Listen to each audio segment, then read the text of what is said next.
60 FPS कर देना। Yes we are live now. Hello friends, this is Himanshi and welcome to let's learn. सभी को good evening, नमस्कार, राम राम, सत श्री अकाल, अस्सलाम वालेकुम। What do you feel connected with.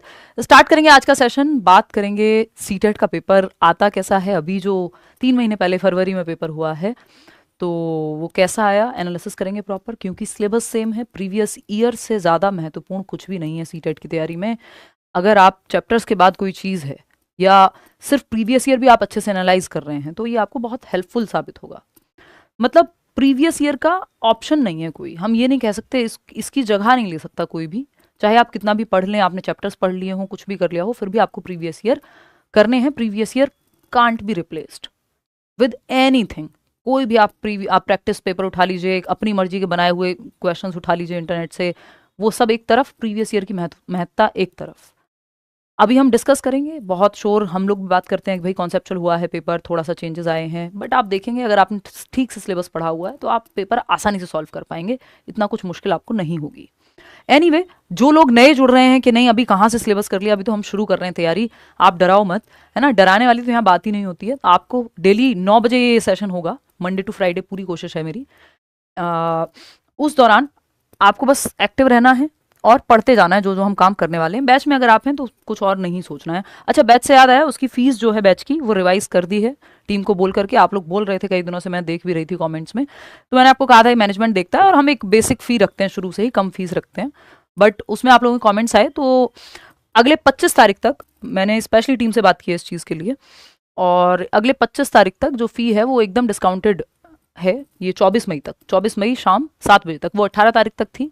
तो क्योंकि कई सारे कमेंट्स मुझे देखने को मिले पर्सनली लाइव चैट में, कमेंट सेक्शन में, तो ये फीस को कम करा दिया गया है। जो 999 आप लोग बोल रहे थे वो करा दिया है सिंगल बैच के लिए, और दोनों कॉम्बो के लिए 1200। तो ये बेसिक बात है। ये एक ही बार में फीस सबमिट करनी है आपको। 3 महीने 4 महीने, जब तक आपका 6 सितंबर का पेपर होगा तब तक की वैलिडिटी है। सारी टीम पढ़ाएगी, सारी प्रीवियस ईयर सब कुछ एक जगह पे आपको मिल जाएगा। और अगर आप यूट्यूब से पढ़ रहे हैं तो चुपचाप से रात को 9 बजे यहाँ भी जुड़ जाना है। बैच में है तब भी यहाँ जुड़ जाएं, क्योंकि यहाँ हम क्वेश्चंस भी प्रैक्टिस करेंगे। ठीक है, लाइक शेयर सब्सक्राइब आप कर लीजिएगा। ये जो पीडीएफ है डेली का, आपको आंसर्स के साथ टेलीग्राम चैनल पे मिल जाएगा। जो यूट्यूब वाले पीडीएफ्स हैं, बैचेस में जो भी है वो सब आपको ई बुक से लेके, प्रीवियस ईयर से लेके, एक्सपेक्टेड क्वेश्चन से लेके, वो सब बैच में मिलेगा। करियर विल ऐप डाउनलोड करनी है और वहां जुड़ जाना है। फीस का मैंने आपको बता दिया। जिन लोगों ने ऑलरेडी एडमिशन लिया हुआ है वो लोग चिंता ना करें, उनका अपने आप रिफंड आ जाएगा। वो जो भी 200-300 रुपए का गैप बन रहा होगा, वो भी बात टीम से हो गई है। ठीक है जी, क्वेश्चन शुरू करें और क्वालिटी काम करेंगे, बढ़िया एकदम अच्छे से पढ़ेंगे ताकि आपके दिमाग में चीज़ें बैठ जाएं। बस आपको बैठना है रोज टाइम से, बाकी हम देख लेंगे। फर्स्ट क्वेश्चन का पोल आपके सामने आ चुका है, इसको एनालाइज करेंगे प्रॉपर, समझेंगे कि कहानी है क्या, कैसे चीज़ें वर्क करती हैं। ठीक है, ऑफिशियल आंसर की ने क्या कहा है। एक आध क्वेश्चन में ऐसा है जहां ऑफिशियल आंसर की कुछ और कह रही है और कॉन्सेप्चुअल क्लैरिटी या कॉन्सेप्ट्स कुछ और कह रहे हैं, तो उसको भी हम समझेंगे। ठीक है, फर्स्ट ऑप्शन कह रहे हैं 74% लोग। चलिए समझते हैं क्वेश्चन है क्या, पहले क्वेश्चन को पढ़ेंगे। जब ये सेशंस हो रहे होंगे तो आपको एक अप्रोच डेवलप होगी आपकी कि क्वेश्चन को पढ़ना कैसे, समझना कैसे, पेडागोजिकल लैंग्वेज या टर्मिनोलॉजी का इस्तेमाल कैसे करना है। ठीक है, बाइलिंगुअल चलेंगे जैसे चलते हैं। चलिए, क्वेश्चन नंबर 1 है अजर्शन यानी कथन और कारण। 8 सवाल हैं इस पेपर में, जो आपका ये एग्जाम है अभी हुआ है फरवरी वाला। 8 फरवरी का पेपर 2 है। ये पेपर 1 वालों के लिए भी इतना ही हेल्पफुल है क्योंकि सेम ही है सिलेबस, तो कोई भी चिंता इसमें करनी नहीं है। If physical development of children is delayed then their social and emotional development gets affected. यदि बच्चों के शारीरिक विकास में देरी होती है, यानी शारीरिक विकास में देरी है, डिलेड है, जिस उम्र में चलना शुरू करना था उस उम्र में ना होकर के, मान लो 1 साल में 1.5 साल में नॉर्मल बच्चा चल रहा था, एवरेज बच्चा, ये बच्चा है जिसको 2 साल लग गए, 2.5 साल लग गए, या फिर बाकी बच्चे इसकी उम्र के एक शब्द बोलने लग गए 1 साल में, ये बच्चा है इसको 2 साल हो गए अभी एक शब्द भी नहीं बोल पाता है, तो इसका मतलब लैंग्वेज डेवलपमेंट डिलेड है या फिजिकल डेवलपमेंट डिलेड है अगर शारीरिक रूप से जुड़ा हुआ है तो। ठीक, तो यदि बच्चों के शारीरिक विकास में देरी होती है तो उनका सामाजिक और भावनात्मक विकास भी प्रभावित होता है। क्यों? क्योंकि विकास के जो 4 मुख्य प्रकार हैं, PCSE, पीसीएस वो वाला पीसीएस नहीं है जिससे नौकरी मिलती है, ये पीसीएस है फिजिकल डेवलपमेंट, कॉग्निटिव, सोशल और इमोशनल। ये सब इंटर रिलेटेड हैं, एक दूसरे को प्रभावित करते हैं। ये बात सही है, पहला चैप्टर है ये बेसिक। रीजन क्या है इसका, ये बात तो एकदम करेक्ट हो गई कि यदि फिजिकल डेवलपमेंट में डिले है तो ये शरीर, क्योंकि अगर ठीक से विकसित नहीं होगा तो दिमाग पे भी असर आएगा, समाज में भी असर आएगा कि लोगों के साथ उठना बैठना, वो उतना कॉन्फिडेंस में भी बच्चा फील ना करे, इमोशनली हो सकता है कि उसके दोस्त उसका मजाक उड़ाएं। हाइट तक पे इतना मजाक उड़ता है, ये तो डिले की बात है ना, कि 4 दोस्त हैं ग्रुप में तो जिसकी सबसे कम हाइट है तो उस पर मजाक उड़ा देंगे या चलता रहेगा, ये सब होती हैं चीजें, है ना। तो अगर हम देखें तो कई बार आप उसको मजाक में ले जाते हैं, कई लोग नहीं ले पाते हैं, तो वो अंदर अंदर आहत होते रहते हैं। तो अगर हम देखें, if physical development of children is delayed then their social and emotional development gets affected. जब शारीरिक विकास डिले हो रहा है तो इसकी वजह से सामाजिक और सांवेगिक विकास पे भी प्रभाव पड़ेगा, बिल्कुल पड़ेगा। आइडियली तो कोशिश हमें करनी है कि कम से कम अफेक्ट हो चीजें नेगेटिवली, मजाक ना उड़े बच्चे का, ऐसा माहौल हो स्कूल में, बट अगर है तो इंपैक्ट होगा और उसको कैसे डील करना है उस पर आएंगे। रीजन क्या दिया है इसका? There is developmental continuity in the course of children's development, कि बच्चों के विकास में विकासात्मक निरंतरता होती है, डेवलपमेंट इंटर रिलेटेड है और कॉन्टिन्यूअस है, एक दूसरे को प्रभावित करेगा ही करेगा। तो both A and R are true and R is the correct explanation. इसको चेक कैसे करते हैं? 3 स्टेप प्रोसेस है। क्या ए सही है? यस, ए सही है। एक प्रकार का विकास दूसरे प्रकार के विकास को प्रभावित करता है। रीजन क्या है? There is developmental continuity in the course of children's development, विकासात्मक सततता है, यानी एक स्टेज या एक प्रकार दूसरे प्रकार को प्रभावित करेगा, तो ये कॉन्टिन्यूटी है, इंटर रिलेटेडनेस साथ में चलेगी। तो रीजन भी सही है। और रीजन क्या इसके बारे में बात कर रहा है? यस, बिल्कुल। तो both A and R are true and R is the correct explanation of A, है ना। इसको अगर हम इमेज के माध्यम से समझना चाहें, इसमें हम ये नहीं कह सकते ना दोनों सही है ये सही नहीं है या एक सही है, तो वो तो ऑप्शन ही हट गया। पहले आपको देखना है ए सही है कि नहीं है, फिर आर सही है कि नहीं है, फिर आर ए के लिए सही है कि नहीं है, यानी अंजलि सही है कि नहीं, राहुल सही है कि नहीं, फिर राहुल अंजलि के लिए सही है कि नहीं, एक दूसरे के लिए सही है या नहीं। ये रीजन इस अजर्शन के लिए सही है या नहीं, कंपैटिबिलिटी चेक करनी होती है ऐसे इसमें क्वेश्चन में। वो वाली कंपैटिबिलिटी नहीं है कि 36 गुण मिला लो या जितने भी होते होंगे, मुझे पता भी नहीं। एनीवे, ये देख लो, इसको इमेज के माध्यम से अगर हम समझें तो फिजिकल डेवलपमेंट मान लो बच्चे का डिलेड है, वो उतनी तेज या उस हिसाब से अभी उसकी हाइट या टांगों में जान उस तरह की नहीं है जितनी बाकी उसकी उम्र के बच्चों में है, ये थोड़ा सा स्लो है फिजिकली, मान लेते हैं। इससे क्या होगा? उसका सोशल डेवलपमेंट प्रभावित होगा। बाकी बच्चे जब खेल रहे होंगे ये उस क्षमता में नहीं खेल पाएगा, तो ये घुल मिल नहीं पाएगा उसकी वजह से, ऐसा पॉसिबल है। तो ये बच्चों के साथ घुलना मिलना कम कर देगा, खेलना कम कर देगा, तो कम दोस्त बनेंगे या अकेलापन होगा, तो इससे क्या होगा? इमोशनली डिस्टर्ब होगा, तो इमोशनल डेवलपमेंट भी प्रभावित होगा, तो affects emotional development. Feels sad, lakhs confidence and has low self esteem. हमेशा ऐसा होगा ही होगा ये नहीं कह सकते, है ना, लेकिन ये प्रभावित करेंगी चीजें एक दूसरे को। कि difficulty in physical skills compare to other children, अपनी उम्र के बच्चों से जो शारीरिक विकास है वो थोड़ा धीमे है, जिसकी वजह से घुल मिल नहीं पा रहा, साथ में कॉम्पिटेटिवली खेल नहीं पा रहा, इसको अपनी टीम में नहीं लेते लोग। अब उससे क्या होगा? ये अकेलापन महसूस करेगा, अपने आप में कमी महसूस करेगा। तो फिजिकल डेवलपमेंट में दिक्कत से सोशल डेवलपमेंट अफेक्ट हुआ, सोशल से इमोशनल अफेक्ट हुआ, क्योंकि ये सब आपस में जुड़े हुए हैं, कॉन्टिन्यूस प्रोसेस है डेवलपमेंट। एक बात सही है या नहीं है? बिल्कुल सही है। एक स्टेज दूसरी को प्रभावित करती है, मतलब कॉन्टिन्यूटी वाले लोग ये कहते हैं कि ऐसा नहीं कि स्टेजेस में चल रही हैं चीजें, कॉन्टिन्यूस है, सब एक दूसरे को प्रभावित कर रही हैं। ठीक, तो ये एक बेसिक सी बात हुई। आगे बढ़ेंगे, क्वेश्चन नंबर 2 को उठाएंगे। ये क्या कहता है? जीन प्याजे का सवाल है। पेपर कंपैरेटिवली इजी ही है, ऐसा नहीं है कि कोई बहुत ऐसा कुछ है कि जो है सॉल्व नहीं होगा हमसे या बड़ा आउट ऑफ सिलेबस चला गया, कुछ भी नहीं है। कॉन्सेप्चुअल क्वेश्चंस हैं बस, और कई क्वेश्चंस तो इतने आसान है जो शायद इससे पहले वाला पेपर अगर आप उठा के देखेंगे तो वो आपको मुश्किल लगे इसके सामने। ठीक है ना, चलिए खैर समझते हैं कहानी, और आप जवाब देंगे फटाक से देख करके क्वेश्चन को, है कि नहीं। ये लीजिए, अभी आप पास से देख पाएंगे इसको। क्वेश्चन नंबर 2, 4th क्वेश्चन आप लोग जवाब दे रहे हैं। चलिए समझते हैं क्या है। 42% लोग कह रहे हैं कि 4th ऑप्शन इसका सही जवाब है। क्वेश्चन पढ़ते हैं पहले। अकॉर्डिंग टू जीन प्याजे कॉग्निटिव डेवलपमेंट, जीन प्याजे के अनुसार संज्ञानात्मक विकास। भाई हमें पता है कि जो विकास के 4 मुख्य प्रकार हैं उनको भी 3 में ही समाहित करती है एनसीईआरटी, एस और ई एक साथ ही आ जाते हैं। तो फिजिकल, पीसीएसई, फिजिकल, कॉग्निटिव, कॉग्निटिव को मेंटल डेवलपमेंट या संज्ञानात्मक विकास भी कह सकते हैं हम, इंटेलेक्चुअल डेवलपमेंट भी कहते हैं। इसी की स्टेजेस प्याजे ने दी हैं और वाइगोत्स्की ने भी इस पे ही थियोरी दी है। तो शारीरिक विकास जिससे ग्रॉस और फाइन मोटर स्किल्स यानी गत्यात्मक विकास जुड़ा हुआ है फिजिकल से। कॉग्निटिव से आपकी लैंग्वेज, आपकी thinking, reasoning, problem solving, attention, memory, decision making, जो भी काम दिमाग से हो रहे हैं वो सब कॉग्निटिव में आते हैं। सोशल डेवलपमेंट यानी बच्चे का घुलना मिलना समाज में, मनुष्य एक सामाजिक प्राणी है। इमोशनल डेवलपमेंट, ये सब आपस में जुड़े हुए हैं। तो इन्होंने कहा कि कॉग्निटिव डेवलपमेंट के बारे में प्याजे क्या कह रहे हैं। यानी कवि क्या कहना चाहता है? तो प्याजे की 4 स्टेजेस हैं, SPCF से हम याद कराते हैं शॉर्ट में।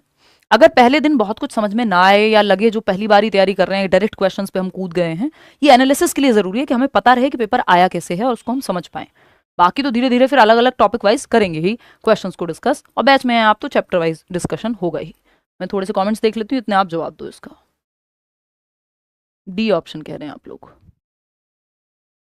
हाँ, देखते हैं, देखिएगा प्याजे के अकॉर्डिंग पहला ऑप्शन, अगर आपने पढ़ के समझ लिया आधा काम आपका वहीं खत्म हो गया पेडागोजी में। इज अकॉर्डिंग टू जीन पियाजे cognitive development is simple addition of new facts and ideas to the existing store of information. कि जो संज्ञानात्मक विकास है वो जानकारी के मौजूदा भंडार में, जिसको स्कीमा कहते हैं, नए तथ्यों और विचारों को का सरल जोड़ है। जस्ट एग्जिस्टिंग इंफॉर्मेशन को जोड़ लेना कॉग्निटिव डेवलपमेंट है? नहीं, ये अधूरी बात होगी, ये एसिमिलेशन है। आत्मसातीकरण की डेफिनेशन पूछता तो हम ये कह देते कि ये एसिमिलेशन है। सेकेंड ऑप्शन है is dependent upon the development of language capabilities. भाषा क्षमताओं के विकास पर निर्भर है कॉग्निटिव डेवलपमेंट, या फिर कॉग्निटिव डेवलपमेंट से भाषा का विकास होता है। प्याजे तो उल्टा बोलते हैं, वो तो नहीं कह रहे कि लैंग्वेज का उतना बड़ा रोल है, वो तो कह रहे हैं कॉग्निशन डेवलप होगा तो लैंग्वेज भी डेवलप होगी, है ना। वो तो थॉट से लैंग्वेज की तरफ जाने की बात करते हैं कि विचार पहले आता है, भाषा बाद में। ये सब बातें धीरे धीरे आप समझेंगे। अभी हम सिर्फ एनालिसिस करेंगे इन 30 सवालों का जो आए इस बार। Is the process of acquiring the ability to use cultural tools. इसकी बात तो वाइगॉत्स्की करते हैं, प्याजे थोड़ी करते हैं, तो ये तो अपने आप में ही गलत हो जाएगा, एलिमिनेट कर देंगे ऑप्शन। बचा ही एक ऑप्शन एलिमिनेशन के बाद। Is the process of adaptation to the environment by changing one's schema. यानी जो संज्ञानात्मक विकास है वो व्यक्ति के स्कीमा को एनवायरमेंट के अनुसार अडेप्ट करना। कि अगर वॉर लाइक सिचुएशन है तो भाई पेट्रोल कम यूज करोगे, या फिर कोई भी ऐसी समस्या है, आप कहते ना कि जैसा देश वैसा भेष, तो वो क्या मतलब है? ये अडेप्टेशन है। आपका जो दिमाग का विकास है वो आप अडेप्ट कर रहे हैं अपने एनवायरमेंट के साथ, अपने स्कीमा को। स्कीमा क्या है? आपकी मेंटल इमेजेस हैं, आपकी प्रीवियस इंफॉर्मेशन है ना। आपका, हम कह सकते हैं कि छोटे छोटे पैकेट्स ऑफ इंफॉर्मेशन है आपके ब्रेन में, कि भाई ये पढ़ाई के बारे में एक स्कीमा है, ये दोस्तों के बारे में है, ये प्रेम के बारे में मैं सोचता हूं, मतलब ये मेरे बेसिक कॉन्सेप्ट्स हैं, ठीक, बिल्डिंग ब्लॉक्स हैं आपके दिमाग के। तो इसकी ये जो जीन पियाजे के अकॉर्डिंग कॉग्निटिव डेवलपमेंट, दिमाग का जो विकास है, संज्ञानात्मक विकास कैसे होता है? Is the process of adaptation to the environment by changing one's schema. Environment के प्रति आपका अडेप्टेशन स्कीमा को चेंज करके, कि पहले जो सिचुएशन थी, ठीक है, कुछ लोग होते हैं वो पास्ट में ही जीते हैं, 10 साल पहले ऐसा था, 15 साल पहले ऐसा था, जबकि दुनिया बदल गई। तो आपका कॉग्निटिव डेवलपमेंट कब होगा? जो भी एनवायरमेंट में है उसके साथ आप कैसे अडेप्ट कर पा रहे हैं, चेंज कर पा रहे हैं स्कीमा को। बात सही है? तो fourth option is the right answer over here. बात सही है? क्लियर है? आगे बढ़ेंगे। इसको ऐसे भी देख सकते हो कि पियाजेस अडेप्टेशन प्रोसेस, इस अडेप्टेशन में एसिमिलेशन और एकोमोडेशन दोनों आ जाते हैं, है ना।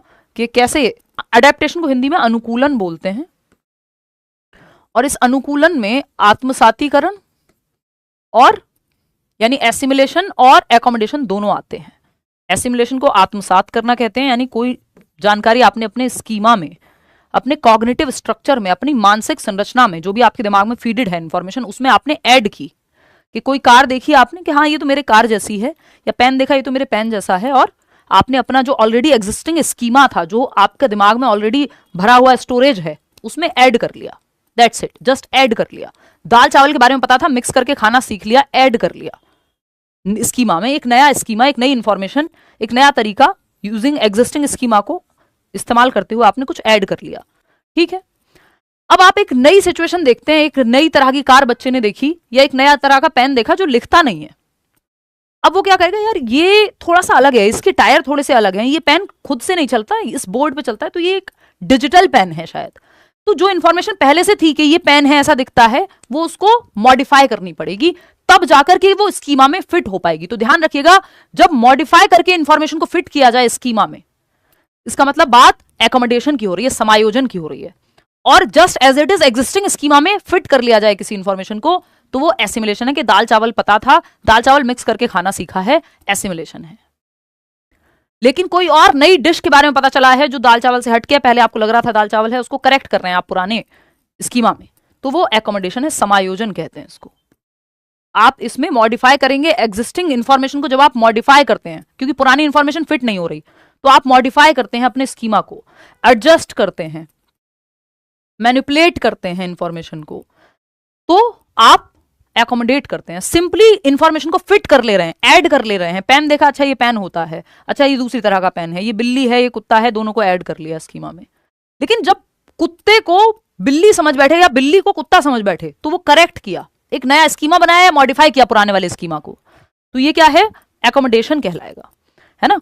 तो इक्विलिब्रेशन यानी बैलेंस की स्थिति दिमाग में, यानी कॉग्निटिव स्ट्रक्चर में वो स्कीमा में कैसे बैलेंस होगा, जो इन्फॉर्मेशन एडिड है पहले से, जो एसिमुलेशन है और जो एकोमोडेशन है, दोनों बैलेंस में है कि हाँ ये मेरी कार नहीं है, ये अलग तरह की कार है, ये एक डिजिटल पेन है, मेरा पेन अलग है, दोनों बैलेंस में है। जो बाहर दिख रहा है और जो दिमाग में फीडेड इन्फॉर्मेशन है वो दोनों मैच कर रही हैं। अब ये मैच कराने के लिए आपको एनवायरनमेंट में अडेप्ट करते रहना पड़ता है, अपने स्कीमा को अपडेट करते रहना पड़ता है इस प्रोसेस के द्वारा, जिसको अडेप्टेशन की प्रक्रिया कहते हैं। अनुकूलन की प्रक्रिया के द्वारा आप कॉग्निटिव बैलेंस या इक्विलिब्रेशन बना के रखते हैं, और इसमें दो प्रोसेसेस आती हैं, एसिमुलेशन और एकोमोडेशन। एसिमुलेशन जब आपने ऐड कर ली इन्फॉर्मेशन, एकोमोडेशन जब आपको चेंज करना पड़े, पुराना स्कीमा मॉडिफाई करना पड़े नई इन्फॉर्मेशन को फिट करने के लिए।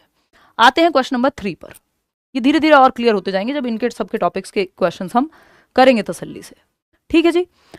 देखिएगा क्वेश्चन नंबर 3 ये क्या कहता है, assertion teachers should avoid collaborations, group work and interactions among students. शिक्षकों को विद्यार्थियों के बीच सहयोग, समूह कार्य और अंतः क्रिया करने से बचना चाहिए। बट ग्रुप वर्क तो अच्छा होता है, बच्चे जब साथ में मिलकर कुछ सीखेंगे तो वो एक बेहतर बात है, तो ये नेगेटिव हो गया, ये रॉन्ग है। ग्रुप वर्क, कोलैबोरेशन, एक साथ काम करना, समूह में काम करना हम कभी गलत नहीं मानते, है ना।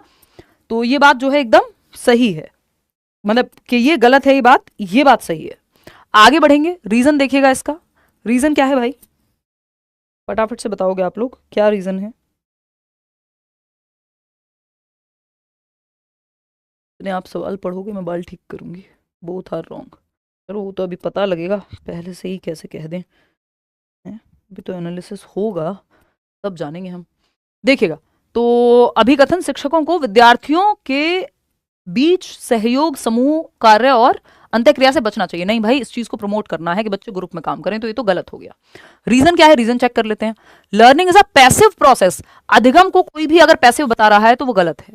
लर्निंग एक्टिव प्रोसेस होती है, जिसमें बच्चा एक्टिव रहे, ना कि पैसिव, निष्क्रिय, सो जाए, बस रट्टा लगाता रहे, पैसिव नहीं होना चाहिए। And occurs most effectively through memorisation. Memorisation, imitation यानी नकल करके, बस रट्टे लगा के 2 एकम 2, 2 दूनी 4 करके अगर सिखाना पड़ रहा है, इसका मतलब रट्टाफिकेशन हो रही है। रोट लर्निंग से बचना है। रटंत विद्या चलंत नहीं, आपको कॉन्सेप्चुअल क्लैरिटी पे जाना है, बच्चे की कॉन्सेप्चुअल क्लैरिटी को बेहतर बढ़ाना है, ना कि इमिटेशन को यानी नकल करने को या याद रखने को।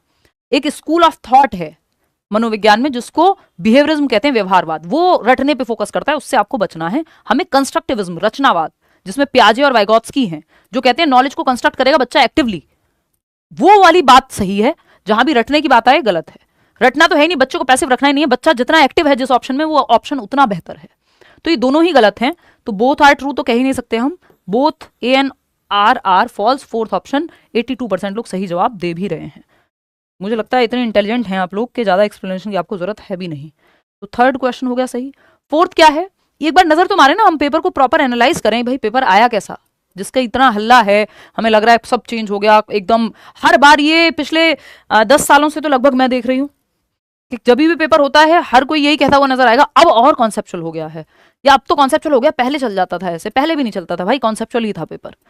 धीरे धीरे कभी मुश्किल, कभी थोड़ा सा नॉर्मल, बट कॉन्सेप्चुअल क्लैरिटी तो सीटेट में चाहिए होती है। ठीक, क्वेश्चन नंबर 4 देखिएगा। Rapid increase in height and weight during adolescence that usually precedes sexual maturity is referred to as. किशोरावस्था के दौरान लंबाई और वजन में बढ़त जो है वो आमतौर पर यौन परिपक्वता से पहले होती है, क्या कहलाता है ये बेसिकली बात हो रही है कि जो तेजी से हाइट और वेट, शेप, साइज आप देख रहे हैं। अभी आप 5वीं क्लास का बच्चा था, कुछ दिन पहले मिले थे, 2 साल बाद मिल लीजिए आप, 3 साल बाद मिल लीजिए आप उससे, ये एकदम से आपको लगता है अरे ये तो बड़ा हो गया बच्चा, ये कल तक तो छोटा था, है ना। मैं अपने भाई को देखती हूँ, अभी कुछ साल पहले वो एकदम छोटा सा था, फिर वो मेरी हाइट से जो है कंपैरिजन करता था कि अब बस होने ही वाला हूं बड़ा, अब वो काफी बड़ा हो गया है। तो ये ज्यादा सालों की बात नहीं है, और पिछले 4-5 सालों में ये चीज हो गई। तो ये जो एडोलेसेंस है, टीनेज जिसको हम कह रहे हैं, 13 to 18, या WHO की माने, वर्ल्ड हेल्थ ऑर्गेनाइजेशन की, तो 10 से 19 साल, जिसमें बहुत तेजी से हार्मोनल चेंजेस, आपके फिजिकल चेंजेस, ये सारे चेंजेस आ रहे होते हैं। प्यूबर्टी हिट हो रही होती है, लड़कियों में मेंस्ट्रुएशन साइकिल का शुरू होना, आवाज का बदलना, लड़कों में भी आवाज में चेंज, दाढ़ी मूंछ का आना, या जो सेक्सुअल और प्राइमरी और सेकेंडरी सेक्सुअल कैरेक्टरिस्टिक्स हैं उनका जो है एक्टिवेट होना, ये सब है। अगर हम देखें यहां तो हम ये कह सकते हैं कि जो हाइट एंड वेट का बढ़ना है वो सेक्सुअल मेच्योरिटी से पहले आता है और फिर सेक्सुअल मेच्योरिटी आती है बच्चों में। बात तो ठीक है, बहुत तेजी से हाइट बढ़ती है और आपको पता है इस उम्र तक ही जो है आपकी हाइट और वेट बढ़ेगी। टीनेज के बाद जनरली आपको नजर नहीं आएगा कि कोई 20 साल की उम्र में अचानक से किसी की हाइट बढ़ गई, क्योंकि अब हाइट वेट बढ़ गया, ग्रोथ स्पर्ट हिट कर गया और सेक्सुअल मेच्योरिटी आ गई, लड़कियों में पीरियड शुरू हो गए, लड़कों में दाढ़ी मूंछ का आना और वो सारी चीजें। ठीक, तो इसको ग्रोथ स्पर्ट कहते हैं, जो कि कहाँ आता है, किशोरावस्था में आता है, वृद्धि में तेजी, या स्फुरण बोलते हैं उसको, कि जैसे एक पौधा जो है फूटता है, फूल बनता है, उस तरह से जो किशोर या किशोरी जो चाइल्ड था वो एडोलेसेंट जो है अब ग्रोथ स्पर्ट से गुजरा है, जहां तनाव एवं तूफान की अवस्था कहते हैं हम इसको, यानी stress, period of stress and storm. तो अचानक से आपको दिखेगा कि बच्चा बड़ा हो गया है या उसमें बहुत सारे चेंजेस एक साथ आ रहे हैं, तो आपको दिखेगा hormonal changes, physical changes, mental changes, दिमाग भी इतनी तेजी से विकसित कर रहा है। तो ये सब इतनी तेजी से हो रहा होता है कि उसको स्ट्रेस एंड स्टॉर्म का पीरियड या ग्रोथ स्पर्ट कहते हैं, कि बहुत तेजी से जो है आपकी हाइट, वेट, शेप, साइज में चेंजेस आएंगे। इसको डेवलपमेंटल ट्रेंड या मेंस्ट्रुएशन नहीं कहते, ये जो तेजी से बदलाव हो रहा है इसको ग्रोथ स्पर्ट कहते हैं। ग्रोथ स्पर्ट एज इन शारीरिक वृद्धि की बात हो रही है कि हाइट वेट फटाफट से बढ़ जा रहा है, ये एडोलसेंस में हिट करता है। क्वेश्चन नंबर 5 देखिएगा, ये क्या कहता है भाई, असर्शन है when talking about differences expressions that put the person ahead of the difference should be used such as the student with disabilities rather than the disabled student. ये जो इससे पिछला पेपर हुआ था उसमें भी इसी तरह का एक सवाल पूछा गया था और आजकल ये कॉमन है, सवाल पूछा जा रहा है, पेडागोजी जहां भी आ रही है, कि ये जो जब आप पर्सन्स विद डिसेबिलिटी के बारे में बात कर रहे हैं तो मतभेदों के बारे में बात करते समय उन अभिव्यक्ति का उपयोग करना चाहिए जो व्यक्ति को आगे रखते हैं, यानी पर्सन महत्वपूर्ण है बजाय कि उसके अंदर जो अंतर है या विविधता है उससे ज्यादा। जैसे विकलांग या दिव्यांग कहने की बजाय, विकलांग या दिव्यांग छात्र की बजाय आप कहेंगे छात्र जो दिव्यांग है, या फिर हम कहेंगे स्टूडेंट्स विद डिसेबिलिटीज या पर्सन्स विद डिसेबिलिटीज। पर्सन को पहले रख रहे हैं हम डिसेबिलिटी से, डिसेबल्ड पर्सन नहीं बोल रहे हैं, पर्सन विद डिसेबिलिटीज, यानी पर्सन को डिसेबिलिटी है, पर्सन डिसेबल्ड नहीं है।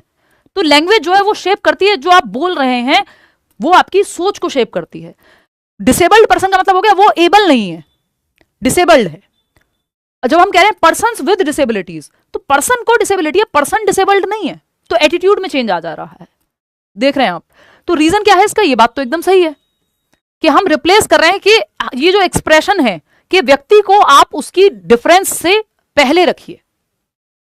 तो ये यहां पे इसका रीजन क्या है, the language we use when talking about learners with differing needs shapes the perspective and attitude. तो ये आपके एटीट्यूड को बदलता है, जैसा कि मैंने अभी आपको बताया कि एक तरफ आपने कहा दिव्यांग व्यक्ति, दूसरी तरफ आपने कहा व्यक्ति जिसको दिव्यांगता है, यानी person with disability, not disabled person. Disabled कह के आपने ये, क्योंकि वो पर्सन विद डिफरेंट एबिलिटी है, उसके अंदर डिफरेंट तरीके से क्षमता है चीजों को करने की, ऐसा नहीं है वो व्यक्ति ही डिसेबल हो गया। तो ये जो भाषा का परिवर्तन है ये आपके दृष्टिकोण को दर्शाता है, इसलिए हम इसकी तरफ जाते हैं। इसलिए हम कहते हैं कि आप किसी व्यक्ति को पागल भी नहीं कह सकते। पागल भी नहीं मतलब पागल पहले बहुत नॉर्मली यूज होता था प्यार मोहब्बत में, आप शायद अपने घर परिवार में यारी दोस्ती में अभी भी कर लेते हो, लेकिन एक्चुअली आप स्कूल में एज अ टीचर इस शब्द से बचेंगे, क्योंकि अब जो पहले बचपन में हम सुनते हुए बड़े हुए हैं, भाई आगरा में पागल खाना है या शाहदरा में पागल खाना है, वो पागल खाना नहीं कहा जाता। अब उसको हम institute of human behaviour and allied sciences कहते हैं, क्योंकि जिस तरह से हम बात कर रहे हैं उससे एटीट्यूड शेप होता है ना। खैर ये अपने आप में एक लंबी कहानी है, उस पर कभी और चर्चा करेंगे। तो ये दोनों ही बातें सही हैं कि अगर हम पर्सन को उसकी डिफरेंसेस से पहले रखते हैं तो ये एक व्यक्ति का पर्सपेक्टिव, एटीट्यूड, नजरिया उसकी भाषा से बदल जाता है। जिन शब्दों का हम यूज कर रहे हैं उससे हमारा नजरिया जो है बदलता है, ठीक है ना। भाई आप अपनी माताजी को माताजी कहते हैं, ये थोड़ी कहते हैं मेरे पिताजी की वाइफ। एटीट्यूड में अंतर आ गया ना। तो ए और आर दोनों सही हैं और आर करेक्ट एक्सप्लेनेशन भी है ए का। क्लियर है बात? चलिए खैर आगे बढ़ते हैं।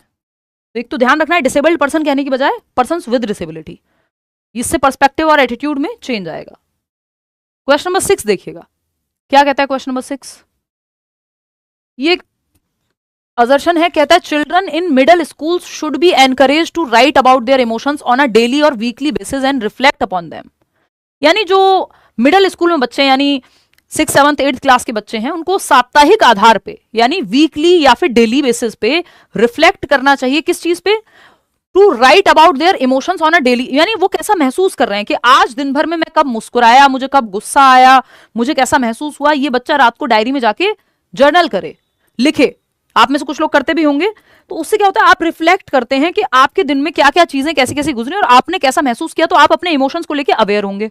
जब इमोशंस को लेके अवेयर होंगे तो उनको मैनेज करना सीखेंगे, उनको डायरेक्शन देना सीखेंगे।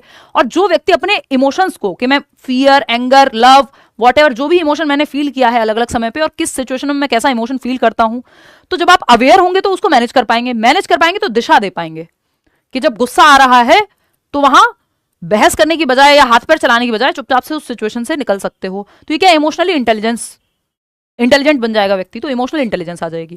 ठीक है, तो ये बात सही है कि बच्चों को आप अपने इमोशंस को पहले अवेयर होना, उनका उन पे रिफ्लेक्ट कर पाना, यानी चिंतन मनन कर पाना, ये डेली और वीकली बेसिस पे एटलीस्ट बच्चे राइट डाउन करें कि इस हफ्ते मेरा पहले से ग्राफ कम हुआ गुस्से का या नहीं, या मुझे कैसा महसूस होता है, कब मुझे अच्छा लगता है, क्या काम ज्यादा किया जाना चाहिए, रीजन क्या है इसका। Understanding one's emotions is a cognitive process that can lead to action.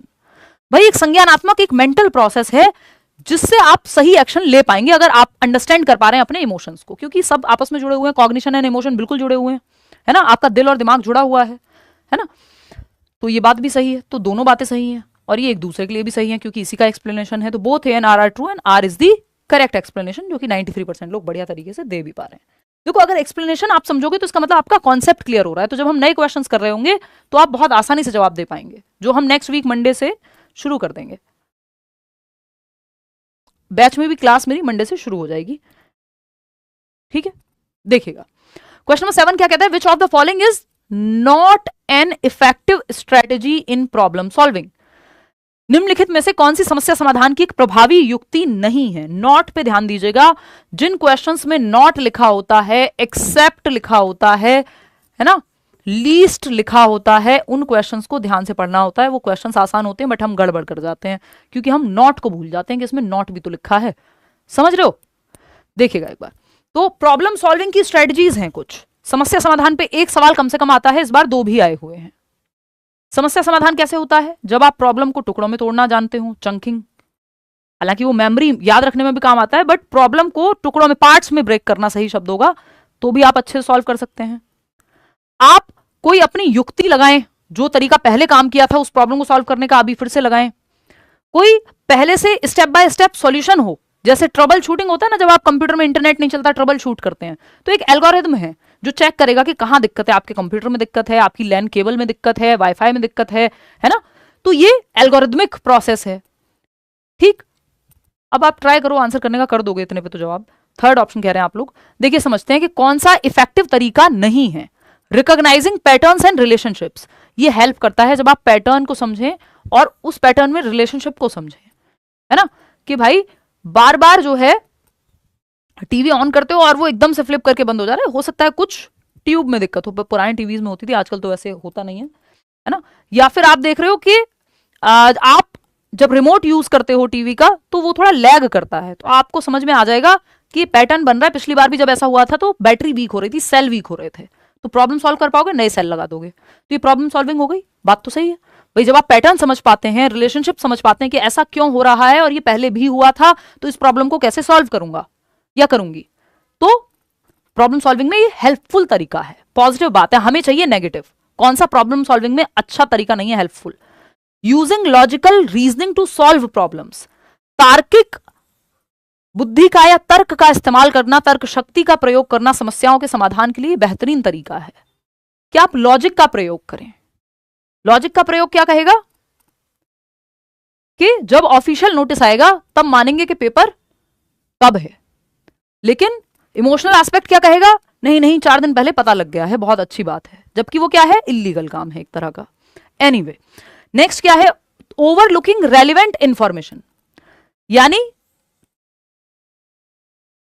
जो रेलिवेंट इंफॉर्मेशन है उसी को ओवरलुक कर दिया कि भाई आपको बताया गया कि this is not ethical, relevant information है प्रॉब्लम सॉल्विंग में और अभी ऑफिशियल नहीं है कोई चीज, तो हमने क्या किया, ओवरलुक कर दिया रेलिवेंट इंफॉर्मेशन को। हमें पता करना था जब वो सेल आपका काम नहीं कर रहा था रिमोट, या आपको ऐसे ऐसे करना पड़ रहा था, बार बार चलाने में लैग कर रहा था आपका रिमोट, तो आपको उस पैटर्न को समझ के रेलेवेंट इन्फॉर्मेशन को देखना था कि शायद बैटरी चेंज करने की जरूरत है। बट आप चलाते रहे, एक दिन वो बिल्कुल बंद हो जाएगा, फिर चलेगा नहीं। तो आपने रेलेवेंट इन्फॉर्मेशन को ओवरलुक कर दिया। आपकी गाड़ी में कोई सिग्नल आ रहा था कि सर्विस करा लो, या इस टायर में हवा कम है, रेलेवेंट इन्फॉर्मेशन है, प्रॉब्लम सॉल्व करने में हेल्प करता, बट आपने वो ओवरलुक कर दिया, एक दिन टायर फट गया या फिर पूरी हवा निकल गई। तो ये जब आप रेलेवेंट इंफॉर्मेशन को ओवरलुक कर देंगे तो प्रॉब्लम सॉल्विंग में दिक्कत आएगी। तो यही गलत है, और जो गलत है वही सही है, क्योंकि पूछा ही गलत है। Breaking down complex problems into simpler parts, यानी जटिल समस्याओं को सरल भागों में विभाजित करना, ये एकदम अच्छी बात है कि एक बड़ी प्रॉब्लम है, जटिल प्रॉब्लम है, यूपीएससी क्रैक करना है या बड़ा पेपर आपको जो है क्रैक करना है, पहले सीटेट करना है, फिर जॉब लेनी है, तो पार्ट्स में तोड़ेंगे कि पहले सीटेट की तैयारी करेंगे, फिर ये करेंगे, फिर ये करेंगे। तो ये पार्ट्स में तोड़ के बड़ी प्रॉब्लम को सॉल्व किया जा सकता है, अच्छा तरीका है।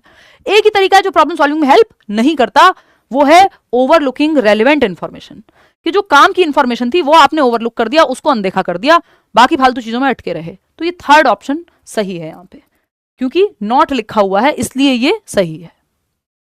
ठीक है, ये कोई अच्छा तरीका नहीं है प्रॉब्लम सॉल्विंग का। क्वेश्चन नंबर 8 देखिएगा, ये क्या कहता है भाई। अकॉर्डिंग टू पियाजे, when children reach the point of being able to generalize and engage in mental trial and error by thinking up hypothesis and testing them in their heads, दिमाग में एक परिकल्पना, हाइपोथेसिस, एक लॉजिकल इमेजिनेशन कि ये होगा तो ये होगा, ये बेसिस है, एक पैटर्न को समझना है ना, इमेजिन कर पाना, दिमाग में मेंटल कैलकुलेशन कर पा रहे हो, टेस्ट कर पा रहे हो, जो आपने सोचा कि यार इस चीज का कारण ये हो सकता है, अब आप दिमाग में इसका सॉल्यूशन ढूंढ रहे हो इमेजिन करके, एब्स्ट्रैक्ट थिंकिंग कर रहे हो, अमूर्त चिंतन कर रहे हो। ये कौन सी स्टेज में आता है अमूर्त चिंतन, एब्स्ट्रैक्ट थिंकिंग, हाइपोथेसिस कहाँ आएगी, वो भी अपने दिमाग में। तो ये फॉर्मल ऑपरेशनल में, ये बाहर हो रही होती, दिमाग में नहीं हो रही होती। वैसे तो हाइपोथेसिस शब्द 99.9 या आज तक के 100% क्वेश्चंस में जहां भी हाइपोथेसिस आया है वहां आंसर चुपचाप से फॉर्मल ऑपरेशनल रहा है 11 से 14 वर्ष या लास्ट स्टेज पे आ जाएगी, क्योंकि यहाँ अमूर्त चिंतन लगता है, चीजें जो आपके सामने नहीं है उन पे सोचने की बात हो रही है। जो कॉन्क्रीट चीजें जो सामने है उन पे सोचना हो, जैसे इस पेन के बारे में सोचना हो, तो वो कॉन्क्रीट लॉजिक है, उसमें हेड में नहीं कहेगा कि दिमाग में, है ना, ये नहीं होगा संलग्न होने में सक्षम होने के बिंदु तक पहुंच जाते हैं किस चीज में, कि ट्रायल एंड एरर दिमाग में ही कर ले रहे हैं आप, तो इसका मतलब एब्स्ट्रैक्ट थिंकिंग लग रही है। सेंसरी मोटर जो है जन्म से 2 वर्ष, 2 से 7 प्री ऑपरेशनल, 7 से 11 जो है आपका कॉन्क्रीट ऑपरेशनल, 11 से 14 फॉर्मल ऑपरेशनल। इसको शॉर्ट तरीका है SPCF। ये 4 पियाजे की स्टेजेस हैं, पियाजे की, जीन पियाजे का कॉग्निटिव डेवलपमेंट की स्टेजेस हैं। बात सही है, कोई दिक्कत परेशानी इस बात को समझने में नहीं होनी चाहिए। चलिए आगे बढ़ते हैं इसी बात पे। क्वेश्चन नंबर 9 देखिएगा, students learn efficiently and in meaningful ways. विद्यार्थी कुशलता पूर्वक और सार्थक तरीके से तब सीखते हैं। मीनिंगफुल मतलब जो उसके जीवन से जुड़ा हुआ हो बच्चे के, जिसमें रटना ना पड़े, और इफेक्टिव तरीके से, यानी कुशलता पूर्वक जो काम 15 मिनट में हो सकता था उसको 1.5 घंटे में करना कोई एफिशिएंसी का काम नहीं है, है ना, एफिशिएंटली नहीं हम काम कर रहे हैं इसका मतलब।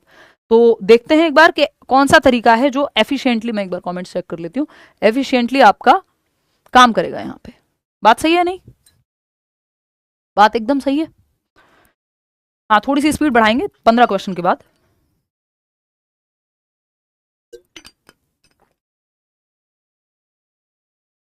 D is right. अच्छा जी, ठीक है यार, कोशिश तो है इस बार जितना हो सके कि एक्टिव रहें यूट्यूब पे भी।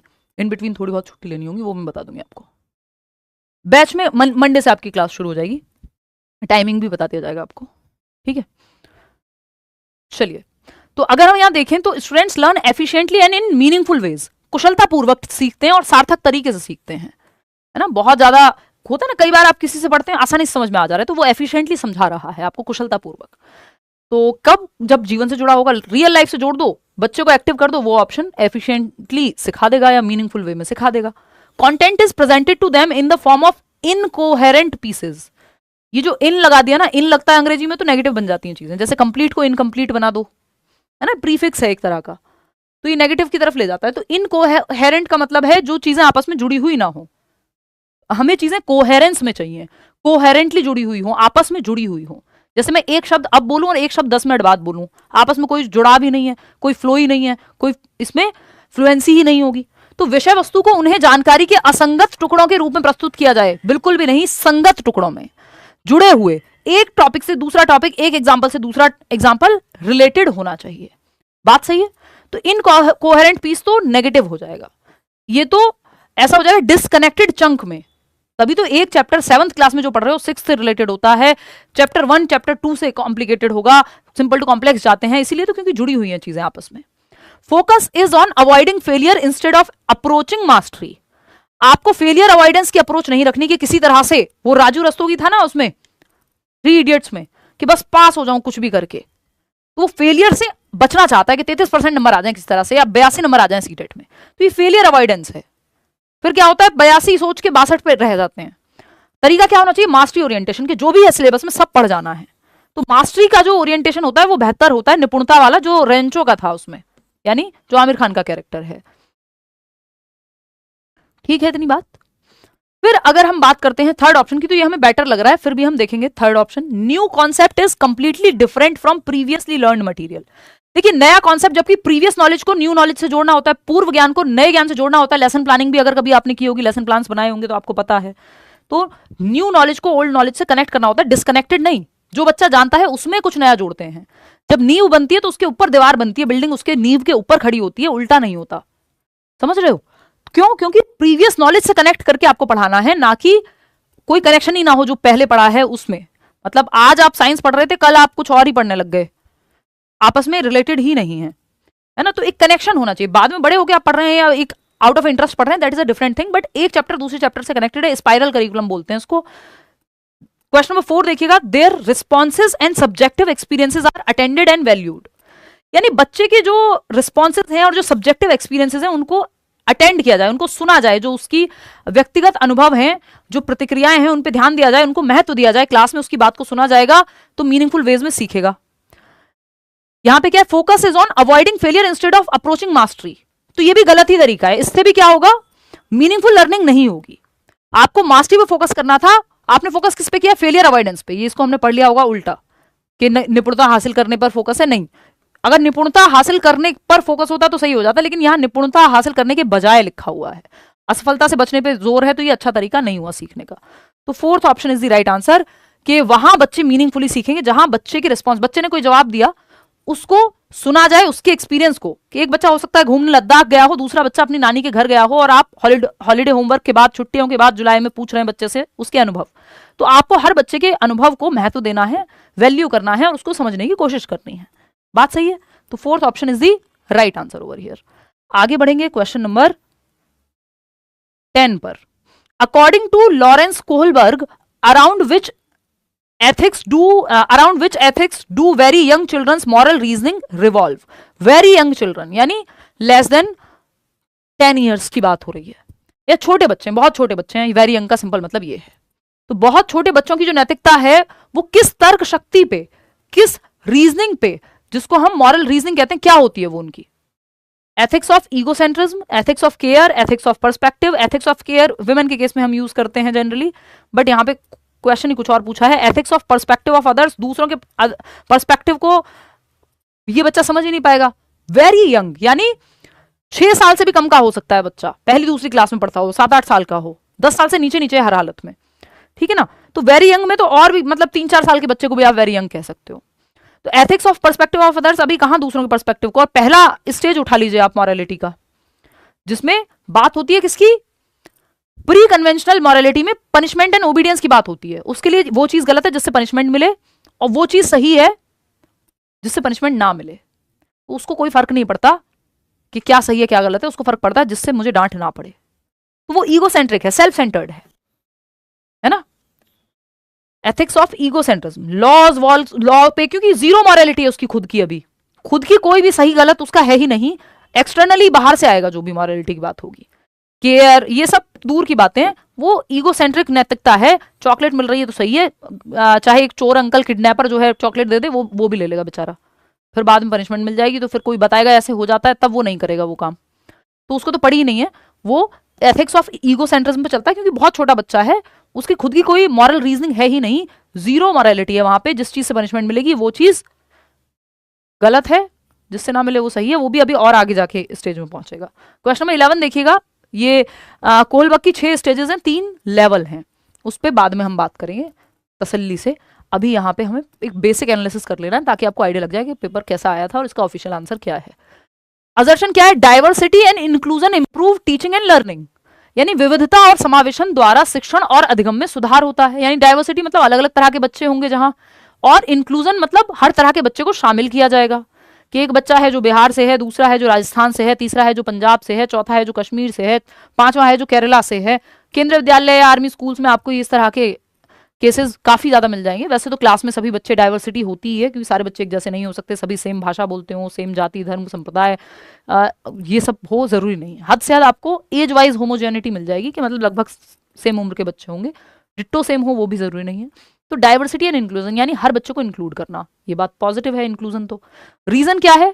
Engaging in conversations across differences hinders children's ability to think critically and creatively. यानी विविध परिस्थितियों में जब संवाद में संलग्न होंगे बच्चे तो उससे उनकी समालोचनात्मक चिंतन और रचनात्मक रूप से सोचने की क्षमता में बाधा डलती है। ये बात एकदम गलत है। बच्चे की रचनात्मकता यानी कुछ जब वो अलग अलग दुनिया देखेगा तब तो उसके अंदर क्रिएटिविटी जागेगी कि ये बच्चा हमसे अलग सोचता है, इसके घर का खाना टिफिन अलग होता है, इसकी भाषा अलग है, ये त्योहार अलग तरीके से मनाता है, तो उसका दिमाग खुलेगा, कुछ नया सोचेगा। और क्रिटिकल थिंकिंग, ये दोनों पॉजिटिव वर्ड हैं कि जो क्रिटिकल थिंकिंग है वो भी बच्चे में डेवलप होनी चाहिए। ये कह रहे हैं हिंडर होगी, हिंडर नहीं होगी, इस चीज से तो बढ़ावा मिलेगा, प्रमोट होगी क्रिटिकल थिंकिंग और क्रिएटिविटी यानी कुछ नया करने की क्षमता। तो ये जो है बात यहाँ पे गलत हो जाती है क्योंकि ये समालोचनात्मक चिंतन को बढ़ावा देगा। जो ये आपका इंक्लूजन है कि हर तरह के बच्चे को आपने इंक्लूड किया, डाइवर्सिटी है, अलग अलग तरह के बच्चे हैं क्लास में, ये क्रिएटिविटी को और क्रिटिकल थिंकिंग को बढ़ावा देगा। क्रिटिकल थिंकिंग क्या है? हर एक पहलू से किसी चीज को देख पाना, ये नहीं किसी ने ब्रेन वॉशिंग के लिए कुछ कहा और मान लिया। समझ रहे हो? तो रीजन क्या है इसका? रीजन एकदम गलत है, ये स्टेटमेंट सही है। तो A is true but R is false. बात क्लियर है एकदम। थर्ड ऑप्शन 66% लोग कह रहे हैं। यहाँ कमेंट्स में चल रहा है आई लव यू सुप्रिया जी कह रहे हैं कोई। पढ़ लो, फालतू की बातें घर पे कर लेना है। आई लव यू कहने से घर नहीं चलते मित्र, पढ़ाई करो पढ़ाई, वो भी कमेंट सेक्शन में। आ जाओ इधर। क्वेश्चन नंबर 12 देखो, ये क्या कहता है? Which of the following are effective teaching strategies to cater to diverse needs of learners in a classroom. कक्षा में शिक्षार्थियों की विविध आवश्यकताओं को पूरा करने के लिए निम्नलिखित में से कौन सी प्रभावी शिक्षण रणनीतियां हैं? यानी इफेक्टिव टेक्निक्स यानी पॉजिटिव टेक्निक्स, बेहतर टेक्निक्स कौन सी हैं? बताओ एक बार। कि क्लासरूम में बच्चे की डाइवर्स नीड्स यानी अलग अलग तरह के बच्चे हैं, उन सब की नीड्स को केटर किया जा सके, वो बिलोंग्ड महसूस करें क्लासरूम में, उसके लिए क्या करें? बताओ एक बार, फटाफट से बताओ, जल्दी बताओ जल्दी। ये तो आसान से सवाल है, इसमें तो कोई बहुत मुश्किल काम नहीं है। मैं इतने आपके कमेंट्स पढ़ूं, कमेंट्स में मन लगा रहता है, आप लोग खुद ही खुश रहते हैं। वाह जी वाह, रहते हो। नहीं मतलब गलत कहा हो तो बताओ, यहाँ कुछ कहने से थोड़ी बात चलेगा। हाँ चलिए, बहुत बढ़िया। सी ऑप्शन, सी ऑप्शन देख लेते हैं अभी। सी ऑप्शन क्या है? डिफरेंशिएटेड इंस्ट्रक्शन यानी विभेदी निर्देशन। हाँ, यहाँ पे बच्चों की नीड्स के अकॉर्डिंग लेवल्स ऑफ वेरिएबिलिटी या डिफिकल्टी के हिसाब से पढ़ाया जाता है। स्टैंडर्डाइज्ड करिकुलम नहीं, मानकीकृत करिकुलम ये सबके लिए एक जैसा होता है, same for all. Same for all नहीं चाहिए, अलग अलग बच्चों के लिए अलग अलग डिफिकल्टी लेवल या नीड के हिसाब से प्लानिंग होनी चाहिए। इंडिविजुअलाइज्ड एजुकेशन प्लान पॉजिटिव बात है। आईईपी बच्चों की इंडिविजुअल नीड के हिसाब से लेसन प्लान बनाए जाते हैं। तो ए भी सही है, सी भी सही है, ए और सी दोनों सही हैं, यानी third option is the right answer over here. इतनी बात क्लियर है हमें, जो कि 64% लोग सही दे रहे हैं। बी सही नहीं है क्योंकि स्टैंडर्डाइज्ड करिकुलम सही नहीं होता, डिफरेंशिएटेड करिकुलम या हम कहेंगे कि बच्चों की नीड को ध्यान में रखने वाला करिकुलम, डिफरेंशिएटेड भी कह सकते हो, सही है। यूनिफॉर्म इंस्ट्रक्शन से नहीं चलेगा, डिफरेंशिएटेड से चलेगा, यानी अलग अलग बच्चे की नीड को ध्यान में रखते हुए चैप्टर्स इंक्लूडेड हो, मेथड्स अलग अलग हो, सबके लिए सेम नहीं है। स्टैंडर्ड का मतलब है सबके लिए सेम, या यूनिफॉर्म हो गया। तो यूनिफॉर्म कपड़ों में अच्छी है, मेथड में अच्छी नहीं है। क्वेश्चन नंबर 13 देखिएगा, अकॉर्डिंग टू कंस्ट्रक्टिविस्ट थियरिस्ट यानी रचनावादी सिद्धांतकारों के अनुसार, रचनावादी आपके सिलेबस में पियाजे, वाइगोत्स्की और ब्रूनर।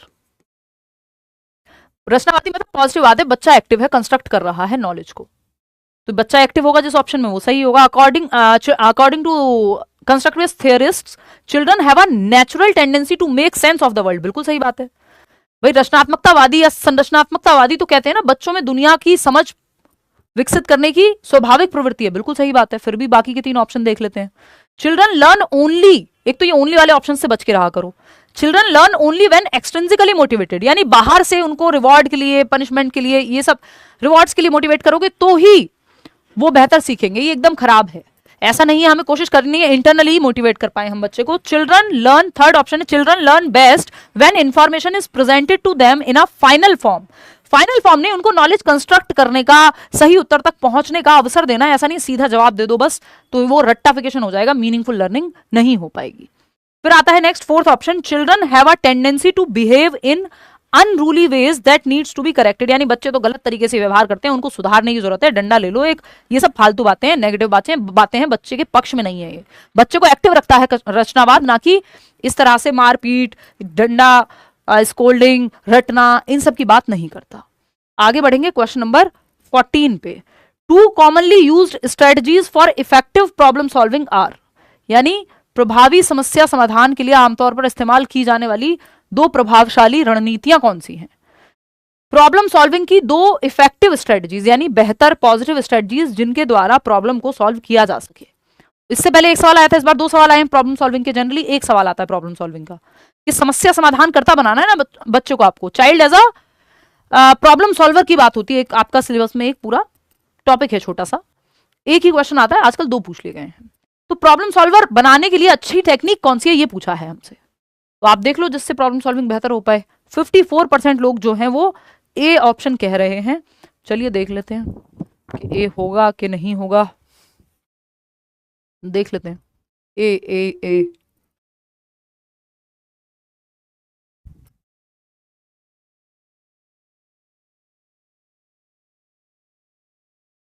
देखिएगा, two commonly used strategies for effective problem solving, heuristics and algorithms.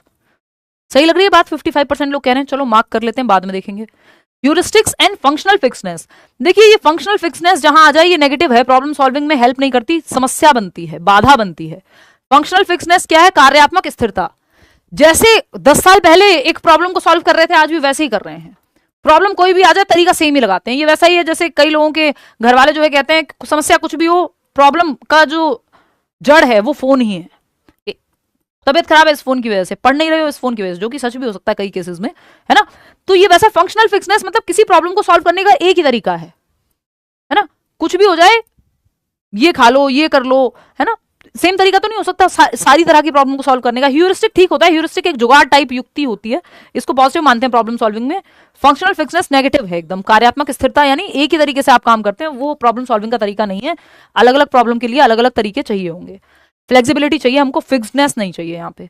Algorithms and response set, response set भी ऐसा ही होता है कि एक ही तरीके पे सेट हो जाते हैं, तो ये भी प्रॉब्लमेटिक है। एल्गोरिथम तो ठीक है, स्टेप बाय स्टेप तरीका होता है किसी प्रॉब्लम को सॉल्व करने का, जैसा कि मैंने आपको बताया था ट्रबल शूटिंग होता है ना जब इंटरनेट नहीं चलता, वो एल्गोरिथम है ना। साइकिल की चेन उतर जाए, ये स्टेप बाय स्टेप सॉल्यूशन है, ऐसे होगा। सेल भी बदलने हैं रिमोट के, स्टेप बाय स्टेप प्रोसेस है, आपको पता है कि प्लस वाला इस साइड जाएगा, माइनस वाला इस साइड लगेगा, है ना।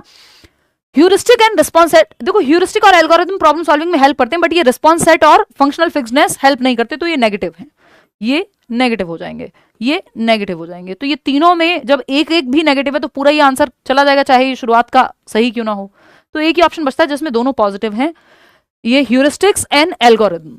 ह्यूरिस्टिक होता है जुगाड़, स्वानुभविक या फिर एक युक्ति, आपको अंदर से आ रहा है कि यार रिमोट काम नहीं कर रहा है, आपने बचपन से देखा होगा या ट्राई किया होगा, ये कर लेते हैं, और चल भी जाता है कई बार कि सेल हो सकता है हिल गया हो, वीक हो गया हो। कई बार तो आप गांव में चले जाएंगे तो वहां तो जो है सेल को तब तक चलाया जाता है जब तक पूरा चबा के उसमें जो भी बैटरी में सेल में जान होगी वो सब यूज करके। तो ये युक्ति है कि अच्छा रिमोट नहीं चल रहा, ये कर लो, चल जाएगा।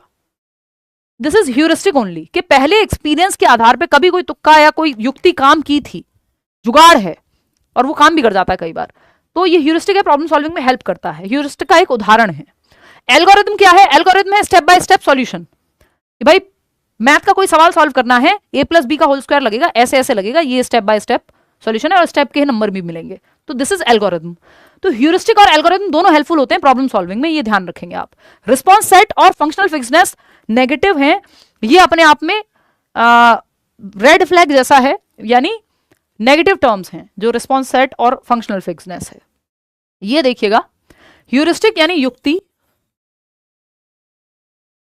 कि बच्चे को आइडिया आ रहा है, इसमें ट्रायल एंड एरर लागू हो सकता है कि भाई आपने कई बार ट्राई किया, आपके लिए जुगाड़ काम कर गया, तो आपके किसी दोस्त ने बताया अरे भाई हल्दी डाल दो तो जो है चींटी चली जाती है। ट्रायल एंड एरर से किसी ने पता किया होगा, कितने सारे नुस्खे हैं, देसी नुस्खे, कि किसी के पेट में दर्द है तो ये अजवाइन खा लो, ये कर लो, वो कर लो, ये सब क्या है? ह्यूरिस्टिक है कि ट्रायल एंड एरर के थ्रू लोगों ने वो प्रॉब्लम को सॉल्व किया और फिर वो नुस्खे बना लिए, युक्तियां बना ली। वर्किंग बैकवर्ड, कई बार आप जैसे आपको कोई क्वेश्चन का आंसर प्रूव करना हो तो बैकवर्ड से शुरू करते हैं कि भाई अच्छा ये आंसर है, ये प्रॉब्लम है, इसको अब यहां से शुरू करेंगे रिजल्ट से। मेकिंग सिंपलर अजम्पशंस, कई बार आप तुक्का लगाते हैं, जैसे आप सुडोकू सॉल्व कर रहे हैं, चूज बेस्ट रूट, उसके लिए आप ट्राई करेंगे मल्टीपल तरीके, ट्रायल एंड एरर इसमें लागू होता है, फिर आप किसी एक फंडे पे पहुंचते हैं या युक्ति पे पहुंचते हैं ह्यूरिस्टिक में। तो स्मार्ट स्ट्रेटजीज हैं जिसको जुगाड़ बोलते हैं हम, ठीक है ना इंडियंस के, शॉर्टकट्स और smart strategies to find good solutions quickly, फटाफट से शॉर्टकट के माध्यम से आपको एक तरीका पता चल जाए, ये ह्यूरिस्टिक जो है प्रॉब्लम सॉल्विंग में हेल्पफुल है। वहीं algorithm proper step by step logical procedure है किसी एग्जैक्ट सॉल्यूशन तक पहुंचने का, जैसे लॉन्ग डिवीजन, ये प्रॉपर एल्गोरिथमिक है कि भाई यहाँ पे ये ऐसे लिखेंगे, फिर ये सॉल्व करेंगे 6 के पहाड़े से, इक्वेशन को सॉल्व करना, एक रेसिपी को फॉलो करना कि पहले तेल डाला जाएगा, फिर जीरा भूनोगे उसमें या प्याज भूनोगे, वॉटेवर। इतनी कुकिंग तो मुझे आती नहीं जितने एग्जांपल्स मैंने दे दिया आज, है ना। तो ये क्या है, एक एल्गोरिथमिक प्रोसेस है, उल्टा नहीं कर सकते हो, पहले जीरा डाल दिया बाद में तेल डालेंगे, कुछ भी अपनी मर्जी से करे जा रहे हैं तो सब्जी की जगह कुछ और बनेगा फिर, है ना। तो एक रेसिपी फॉलो करना भी एल्गोरिथम है कि जब आप किसी शेफ को देख रहे हैं और देख रहे हैं वो रेसिपी, है ना। तो ये जो है आपका, ये दोनों हेल्पफुल प्रोसेस होती है प्रॉब्लम सॉल्विंग में। क्वेश्चन नंबर 15 देखिएगा, ये क्या कहता है। अब हम स्पीड पकड़ेंगे थोड़ी सी, क्योंकि अब तक आपको क्वेश्चन को पढ़ने का जो तरीका है वो बैठ गया होगा दिमाग में। क्वेश्चन नंबर 15 देखिएगा, ये क्या कहता है। A teacher is designing a lesson plan for a group of students with varying levels of understanding of a topic, easy, difficult, moderate, इस तरह का लेसन प्लान बना रहा है टीचर ने, हर एक बच्चे की नीड को ध्यान में रखते हुए। According to Vygotsky's theory, which of the following should the teacher consider when designing the lesson. अगर आप वाइगोत्स्की को पढ़ते हैं, पढ़ा है, तो आप ये बताइए कि जब आप डिजाइन कर रहे हैं एक लेसन प्लान वाइगोत्स्की के अकॉर्डिंग, तो किस चीज का ध्यान रखेंगे आप। पहला ऑप्शन है द टीचर शुड आस्क, एक तो सिंपल है कि बच्चा, वाइगोत्स्की जो है कंस्ट्रक्टिविस्ट हैं, रचनावादी हैं, तो बच्चे को एक्टिव रखने की बात तो वो 100% करेंगे, है ना। तो the teacher should ask each student to work individually on the specified problem, individually नहीं। वाइगोत्स्की की जो थियरी का नाम है सोसाइटी, कल्चर, लैंग्वेज, इन 3 चीजों को बहुत महत्वपूर्ण मानते हैं वो, सोशियो कल्चरल अप्रोच है उनकी थियरी का नाम। सामाजिक सांस्कृतिक उपागम, यानी समाज संस्कृति ग्रुप में सीखने को बहुत महत्व देते हैं, वो इंडिविजुअली या व्यक्तिगत रूप से सीखने को महत्व उतना नहीं देंगे, तो ये ऑप्शन हट जाता है। The teacher should provide all students with the same level of challenge, भाई सेम लेवल ऑफ चैलेंज नहीं, बच्चे की जैसी नीड है उसके हिसाब से उसको चैलेंज दिया जाना चाहिए, जिस लेवल पे वो है +1 चैलेंज, यानी हल्का सा ऊपर। द टीचर करंट लेवल से हल्का सा ऊपर स्कैफोल्डिंग दी जाती है। द टीचर शुड, या जहां वो अटक रहा हो, the teacher should consider each student's current level of understanding and provide appropriate support to help them. भाई हर बच्चे का करंट लेवल ऑफ अंडरस्टैंडिंग और उसके हिसाब से उसको स्कैफोल्डिंग यानी हेल्प दी जानी चाहिए। जहां बच्चा अटक रहा हो वहां उसको हेल्प दोगे आप, सबको सेम तरीके से क्यों, सबको सेम एक डंडे से नहीं हाँकना है ना। The teacher should only focus, एक तो ये ओनली वाले ऑप्शन से थोड़ा बच के रहा करो, ये ज्यादातर नेगेटिव ही होते हैं। The teacher should only focus on the students who are already at an advanced level, कि सिर्फ एडवांस लेवल के बच्चे पे फोकस करोगे, वीक बच्चा रह जाएगा फिर तो। भाई यहाँ पे कुछ लोग होंगे जिनको फटाक से समझ में आ जा रहा होगा, फटाक से आंसर दे रहे होंगे, लेकिन पूरा एक्सप्लेन करना पड़ेगा, हर तरह के बच्चे को समझाना है या व्यक्ति को समझाना है। तो third option is the right answer over here. आगे बढ़ेंगे, क्वेश्चन नंबर 16 देखिएगा, ये क्या कहता है। Characteristics such as lacking reading fluency, यानी फ्लुएंटली नहीं पढ़ पाता बच्चा, प्रवाह में नहीं पढ़ पाता, है ना, पढ़ने में प्रवाह की कमी, अटक अटक के बहुत ज्यादा अटक रहा है, जरूरत से ज्यादा, अपनी एज के हिसाब से बहुत ज्यादा अटकता है, या फ्लुएंटली पढ़ ही नहीं पाता, हेजिटेंट है। याद कीजिए ईशान अवस्थी, तारे जमीन पर मूवी, है ना, कि उसको जब खड़ा किया जाता था पढ़ने के लिए तो उसके दिमाग में ऐसे उड़ के आने लगते थे शब्द, बोल ही नहीं पाता था। रिवर्जन ऑफ वर्ड्स, यानी शब्द जो है रिवर्स हो जाते हैं, जैसे 100 को वॉज पढ़ लेता है, डॉग को गॉड पढ़ लेता है, 6 को 9 पढ़ लेता है ना, ये सब होता है, रिवर्स में पढ़ लेता है, रिवर्जन हो जाता है। Tendency towards distraction are typical identifying characteristics of, बताइए। अब ये लास्ट वाला ऑप्शन देख के ये मत सोच लेना टेंडेंसी टुवर्ड्स डिस्ट्रैक्शन का मतलब सीधा ADHD हो गया, उसके लिए और भी ऑप्शंस बताए होते। उसने कहा होता बच्चा अटेंशन में कमी है, हाइपर एक्टिव रहता है ना, उछलता कूदता रहता है, क्लास में टिक के नहीं बैठ पाता है, इंपल्सिव है, तब आप ADHD कहते हैं। ये नहीं है कि अभी कह दो डिमेंशिया होता है, भूलने की बीमारी। ऑटिज्म में और भी बहुत सारी चीजें आती हैं, बच्चा स्पीच बोलने में उसको दिक्कत होती है, सोशल कम्युनिकेशन में दिक्कत होती है, रेपिटेटिव एक्शंस करता है बार बार, है ना, प्लान में या रूटीन में चेंज होता है तो उसको दिक्कत होती है, लेकिन ये सारे लक्षण जो हैं वो डिसलेक्सिया के हैं। कि बच्चा हेजिटेंट है, पढ़ने में उसको दिक्कत होती है, पढ़ने के अराउंड उसको एंग्जाइटी महसूस होती है, तो उसको आप पढ़ने की बजाय बाकी एक्टिविटीज के थ्रू, डायरेक्ट पढ़ाने की बजाय उसको एक्टिविटीज के थ्रू समझाएं। और ये रिवर्जन ऑफ जो रीडिंग फ्लुएंसी में रीडिंग की जो प्रॉब्लम है उसको डिसलेक्सिया कहते हैं, डिसलेक्सिक है बच्चा। ये 100 को वॉज पढ़ना, वॉज को 100 पढ़ना, या पढ़ने के लिए अगर आप कहेंगे तो ये बहुत हेजिटेशन महसूस करेगा ये बच्चा। तो की कैरेक्टरिस्टिक्स जो है, अगर डिसलेक्सिक बच्चा है तो रीडिंग फ्लुएंसी, यानी बहुत हेजिटेशन होती है उसको पढ़ने के अराउंड, बहुत खराब तरीके से पढ़ पाता है, पढ़ नहीं पाता है फ्लुएंटली या धारा प्रवाहिता में। रिवर्जन ऑफ वर्ड्स, वर्ड्स उल्टे नजर आते हैं, वॉज को 100, बिग को गिग, है ना, बी को डी, डोर को रोड, रूड कह सकते हो आप। तो रीड्स, ये रिवर्जन होता है। डिस्ट्रैक्शन की भी टेंडेंसी होती है, easily distracted, has trouble focusing on reading और टास्क, रीडिंग पे वो फोकस कर ही नहीं पाता ना, इसलिए फिर डिस्ट्रैक्शन भी क्रिएट होगा। स्लोली पढ़ता है, बहुत धीमे पढ़ता है, फ्रीक्वेंट पॉजेज, हेजिटेशन, है ना, तो ये सब चीजें ज्यादा है। ठीक है, कोई बात नहीं। बहुत सारे लोग आज हैं जो कह रहे हैं कि अभी तो हमने क्वेश्चन कुछ पढ़ा भी नहीं है, तो डायरेक्ट क्वेश्चन का आंसर कैसे करें। अभी ये हम एनालिसिस कर रहे हैं, दोबारा आके देख लेना जब थोड़ा सा पढ़ लोगे, लेकिन ये जानना तो जरूरी ना पेपर आ कैसा रहा है, ठीक है ना, तो वो भी आ जाएगा समझ आपको, डोंट वरी।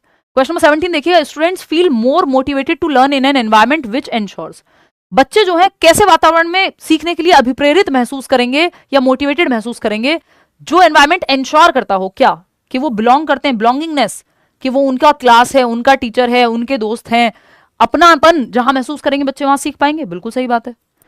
अगर वो स्कूल में जाके डर महसूस करते हैं तो क्या वो वहां सीख पाएंगे? नहीं सीख पाएंगे, क्योंकि वो डर का इमोशन ओवर पावर कर लेगा। अगर जरूरत से ज्यादा डर उनको लग रहा है, शुरुआत के एक आध दिन नई जगह है, तब तक जब तक आपको जब अपना लगता है, तो आज भी आप अपने स्कूल के आसपास से निकले तो आप कहते हैं अरे मेरा स्कूल, मेरे टीचर, मतलब वो बिलोंगिंगनेस है। ठीक है। रिजेक्शन, अगर फियर होगा तो अच्छे से नहीं सीख पाओगे। रिजेक्टेड महसूस करोगे अगर आप उस स्कूल में, तो भी अस्वीकृति, यानी आपको माना ही नहीं जाता कि आप उस स्कूल का हिस्सा हैं, आपको एक्सेप्टेंस ही नहीं महसूस हो रही, तो भी आप मोटिवेटेड नहीं होंगे सीखने के लिए। फिर है सेफ्टी। हाँ, अगर आप सेफ फील करेंगे तो आप बेहतर सीख पाएंगे, चाहे वो इमोशनल सेफ्टी हो, फिजिकल सेफ्टी हो, कि भाई आपको पता है यहाँ बम नहीं फूट जाएगा, है ना, या फिर यहाँ पे जो है, जहां जिन कंट्रीज में वॉर चल रहा है इस समय, सोचिए आप स्कूल की क्या हालत होगी, पता ही नहीं है बच्चों को कैसे भेजें माँ बाप, अगर वो सेफ ही महसूस नहीं कर रहे, है ना। जरा सी कोई खबर आती है तो माँ बाप परेशान हो जाते हैं। अगर कहीं भी बॉम्ब की या कुछ इस तरह की कई बार खबरें उड़ती हैं, कोई न्यूज़पेपर में या कहीं से कुछ आता है, तो छुट्टी तक कर दी जाती है, पूरा फ्रिस्किंग से लेके सारी चीजें होंगी, ताकि बच्चे की सेफ्टी इंश्योर हो। भाई ये तो हमारी बेसिक नीड है ना ह्यूमंस की। तो बच्चा जिस एनवायरनमेंट में इमोशनली, फिजिकली सेफ फील करेगा, उसमें वो बेहतर सीखेगा, और बिलोंगिंगनेस के वो उस एनवायरनमेंट का हिस्सा है, अपनापन महसूस करेगा। तो ये दोनों चीजें होंगी तो बेहतर सीखेगा। ये दोनों चीजें प्रॉब्लम क्रिएट करेंगी, फियर और रिजेक्शन। तो ए और डी हो गया सही आंसर, जो कि सेकेंड ऑप्शन है, और आप लोग दे भी रहे हैं 82% लोग। चलिए आगे बढ़ेंगे नेक्स्ट क्वेश्चन पे। क्वेश्चन नंबर है 18, moving from conservative education towards progressive education. Conservative मतलब रूढ़िवादी, जो चला आ रहा था, है ना, रूढ़िवादी या कंजर्वेटिव एजुकेशन से प्रोग्रेसिव एजुकेशन की तरफ जब आप शिफ्ट करेंगे तो किस चीज की जरूरत होगी बताइए। प्रगतिशील शिक्षा है, जहां लर्निंग बाय डूइंग हो, जहां बच्चा करके सीखे, बच्चा एक्टिव हो, है ना, बच्चे की प्रेजेंट लाइफ पे फोकस हो। ये सारे लक्षण हैं प्रोग्रेसिव एजुकेशन के, जिसकी बात जॉन डूई करते हैं, या जॉन डीवी हिंदी में हम कह देते हैं। उन्होंने प्रोग्रेसिव स्कूल्स खोले, लर्निंग बाय डूइंग पे फोकस है, प्रेजेंट लाइफ पे फोकस है, बच्चा कोऑपरेट करके सीखे स्कूल में एक्टिव होकर के। तो आपको जब कंजर्वेटिव क्या है, रट्टा जो चला आ रहा था, ट्रेडिशनल तरीका, तो उससे शिफ्ट करना है किस पे, प्रोग्रेसिव पे। तो फॉर्मेटिव से डायग्नोस्टिक, या इंटीग्रेटेड से स्टैंडर्डाइज्ड। स्टैंडर्डाइज्ड तो ट्रेडिशनल होता है, मैं बता दूं आपको, या कंजर्वेटिव अप्रोच है। सबके लिए एक जैसा मेथड है तो वो बहुत अच्छा मेथड नहीं मान रहे हम, उसको सुनने में अच्छा लगता है कि स्टैंडर्डाइज्ड या मानकीकृत है। परफॉर्मेंस ओरिएंटेड से मास्टरी ओरिएंटेड की तरफ ले जाना है, ये भी अच्छी बात है। Teacher centred pedagogy to exam centred, नहीं, चाइल्ड सेंटर्ड होता तो बात सही हो जाती। बच्चे को सेंटर में यदि आप रख रहे हैं तो आप प्रोग्रेसिव एजुकेशन की तरफ जा रहे हैं। बच्चे की नीड, उसका इंटरेस्ट, हर बच्चे को क्यों मैथ्स में टॉप करना है भाई, हो सकता है किसी बच्चे को स्पोर्ट्स में अच्छा करे, कोई बच्चा, है ना। तो विराट कोहली को किसी इंटरव्यू में मैंने कहते हुए सुना था कि उनको जब वो स्कूल में थे और वो स्पोर्ट्स में बहुत अच्छा कर रहे थे, तो उनकी इंग्लिश टीचर जो शायद प्रिंसिपल भी थी उस स्कूल की, मतलब फैक्ट चेक कर लेना, बट उन्होंने ऐसी सी एक प्रॉपर अपनी कहानी सुनाई कि तो वो फील्ड में ज़्यादा रहते थे मोस्ट ऑफ द टाइम, क्योंकि वो स्पोर्ट्स में थे, तो उनका टाइम पीरियड छोड़ के वो स्पोर्ट्स में खेलते थे। तो उन्होंने कहा कि ठीक है, वैसे वो बहुत स्ट्रिक्ट टीचर थी, डरते थे सब उनसे, बट उन्होंने देखा हाँ बच्चे का एप्टीट्यूड है और वो उस तरफ लगा हुआ है, तो उन्होंने कहा ठीक है, you excel in this only. तो ये अपने आप में हर बच्चा क्यों सेम तरीका अपनाएगा। प्रोग्रेसिव एजुकेशन करिए, बच्चे की नीड, उसके इंटरेस्ट, उसके एप्टीट्यूड को देखो और उस हिसाब से पेडागोजी तैयार करो। चाइल्ड सेंटर्ड, एग्जाम सेंटर्ड नहीं, टीचर सेंटर्ड नहीं कि टीचर चाहता है आप पढ़ो उसका सब्जेक्ट, मतलब वो एक अच्छी बात है, बट अगर बच्चे के अंदर अलग अलग क्षमताएं हैं, कोई टैलेंट है, तो उसको उस तरफ भी बढ़ावा देना है। चाइल्ड सेंटर्ड, चाइल्ड की नीड, एज, एप्टीट्यूड, इंटरेस्ट, उसकी रुचि, ये सब चीजों को देखते हुए आपको पढ़ाना है उसको। परफॉर्मेंस ओरिएंटेड से मास्टरी ओरिएंटेड की तरफ, कि फर्स्ट आओ से ज्यादा बेहतर क्या है कि आप जो सीखो बेहतरीन तरीके से सीखो, मास्टर बनो उस चीज में, बात सही है। फॉर्मेटिव से डायग्नोस्टिक नहीं, स्टैंडर्डाइज से फॉर्मेटिव होता तो चल जाता, फॉर्मेटिव अच्छा होता है, तो फॉर्मेटिव को हम कंजर्वेटिव नहीं मानते, क्योंकि फॉर्मेटिव में तो एक्टिवली पता लगता है कि कहाँ कमी है या कैसे इंप्रूव करें, ये तो क्रिएटिव भी होता है।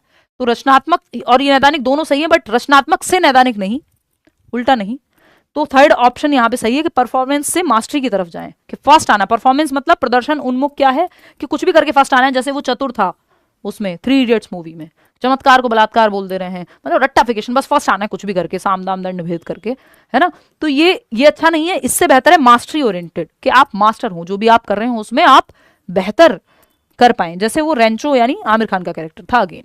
तो ये 3 प्रकार होते हैं, परफॉर्मेंस ओरिएंटेशन, मास्टरी ओरिएंटेशन और फेलियर अवॉइडेंस। परफॉर्मेंस होता है फर्स्ट आना, वो भी बहुत अच्छा नहीं माना जाता कि सिर्फ फर्स्ट आने के लिए पढ़ रहे हो। फेलियर अवॉइडेंस होता है कि किसी तरह से फेल होने से बच जाएं, ये भी उतना अच्छा नहीं होता। मास्टरी ओरिएंटेशन बेस्ट है कि जो भी करेंगे मास्टर बनेंगे उस चीज में, सब कुछ जानेंगे। ठीक है, क्वेश्चन नंबर 19 देखिएगा। When learning new information which of the following is a helpful strategy for children to use to ensure they understand the content material. नई जानकारी सीखते समय जब आप नई इंफॉर्मेशन बच्चे को सिखा रहे हैं, तो बच्चों के लिए यह सुनिश्चित करने के लिए कि वह विषय वस्तु को समझते हैं, निम्नलिखित में से कौन सी एक सहायक रणनीति है, यानी जब आप नई चीजें सीख रहे हैं तो कौन सा तरीका हेल्पफुल होगा, ये पूछा है। तो री रीडिंग द इंफॉर्मेशन वंस, यानी जानकारी को एक बार फिर से पढ़ना, हाँ ठीक है। Asking questions and seeking clarification, question पूछना, क्लैरिफिकेशन सीख करना, स्पष्टीकरण की मांग करना, क्लियर करना, कहीं डाउट है तो बात सही है। प्रिटेंडिंग टू अंडरस्टैंड, अगर बच्चा सिर्फ दिखावा करेगा समझने का, नाटक करना, तो ये कोई अच्छी रणनीति नहीं है। Making up their own meanings for unfamiliar terms, यानी जो टर्म्स उनको पता ही नहीं है उसके लिए वो अपने मीनिंग खुद ही बना दे रहे हैं। ये रीडिंग में कभी कभी कॉन्टेक्स्ट में समझना काम आता है, बट ऐसा नहीं कि अपनी मीनिंग बना दे रहे हैं। वहां पे आपको जब अनफैमिलियर है कोई चीज तो पूछना है वहां, या चर्चा करनी है। तो ए और बी तो सही है यहाँ, जो कि थर्ड ऑप्शन है आपका। तो फर्स्ट इज राइट, 71% लोग सही जवाब दे भी रहे हैं। आगे बढ़ेंगे क्वेश्चन नंबर 20 पे। ये क्या कहता है? A teacher should create a classroom culture where students motivation to learn is primarily focused to, यानी एक टीचर को ऐसा क्लासरूम में माहौल या एक कल्चर, एक संस्कृति ऐसी बनानी चाहिए जहां पे बच्चे सीखने के लिए मोटिवेटेड हो और मुख्य रूप से किस चीज पे फोकस हो।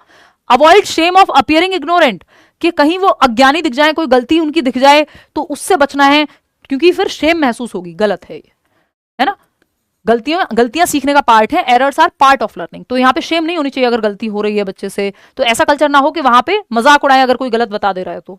कंपीट विद ईच अदर, ये फालतू की बात है, बच्चे को एक दूसरे से कंपीट करने के बजाय उसकी प्रीवियस परफॉर्मेंस से कंपीट करना है या कॉम्पिटिशन करना है खुद से, कि बच्चे की जो स्ट्रेंथ एंड वीकनेसेस हैं वो पहले से बेहतर हुआ है या नहीं, दूसरों से बेहतर हुआ है कि नहीं, ये मुद्दा नहीं है।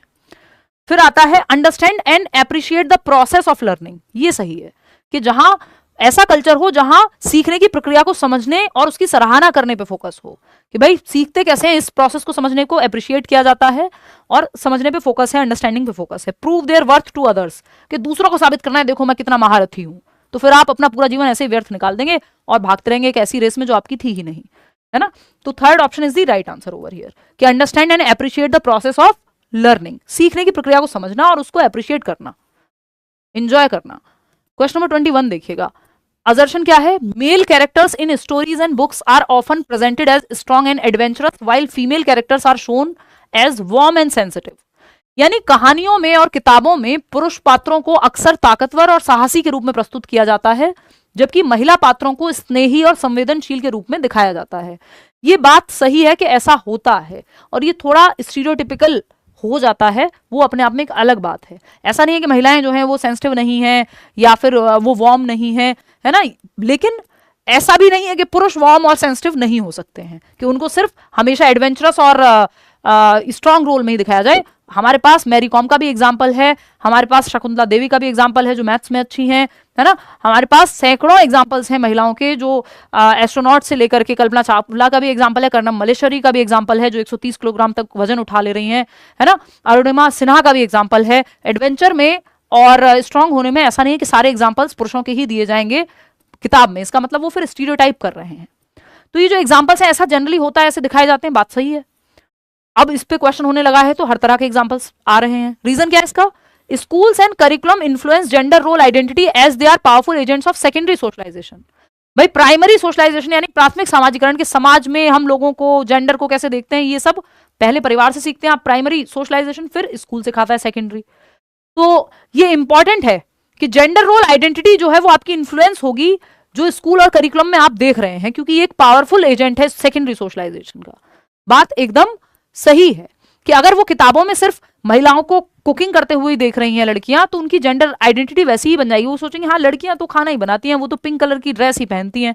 तो ये आपकी मीडिया में जो आपके एडवर्टीजमेंट में दिखाया जा रहा है, जो आपकी न्यूज में दिखाया जा रहा है, जो आपके स्कूल में दिखाया जा रहा है, जो आपकी किताबों में दिखाया जा रहा है, ये इन्फ्लुएंस कर रहा है। जो घर में सिखाया जा रहा है वो तो है ही प्राइमरी, तो ये चीज इन्फ्लुएंस करती है। दोनों बातें सही है नहीं है? बिल्कुल सही है बोथ कि ये चीज इन्फ्लुएंस करेगी अगर जो भी दिखाया जा रहा है, और ऐसा होता है कि ऐसा दिखाया जाता है, तो ये दोनों ही बातें सही हैं, इसमें हम गलत किसी को कह नहीं सकते।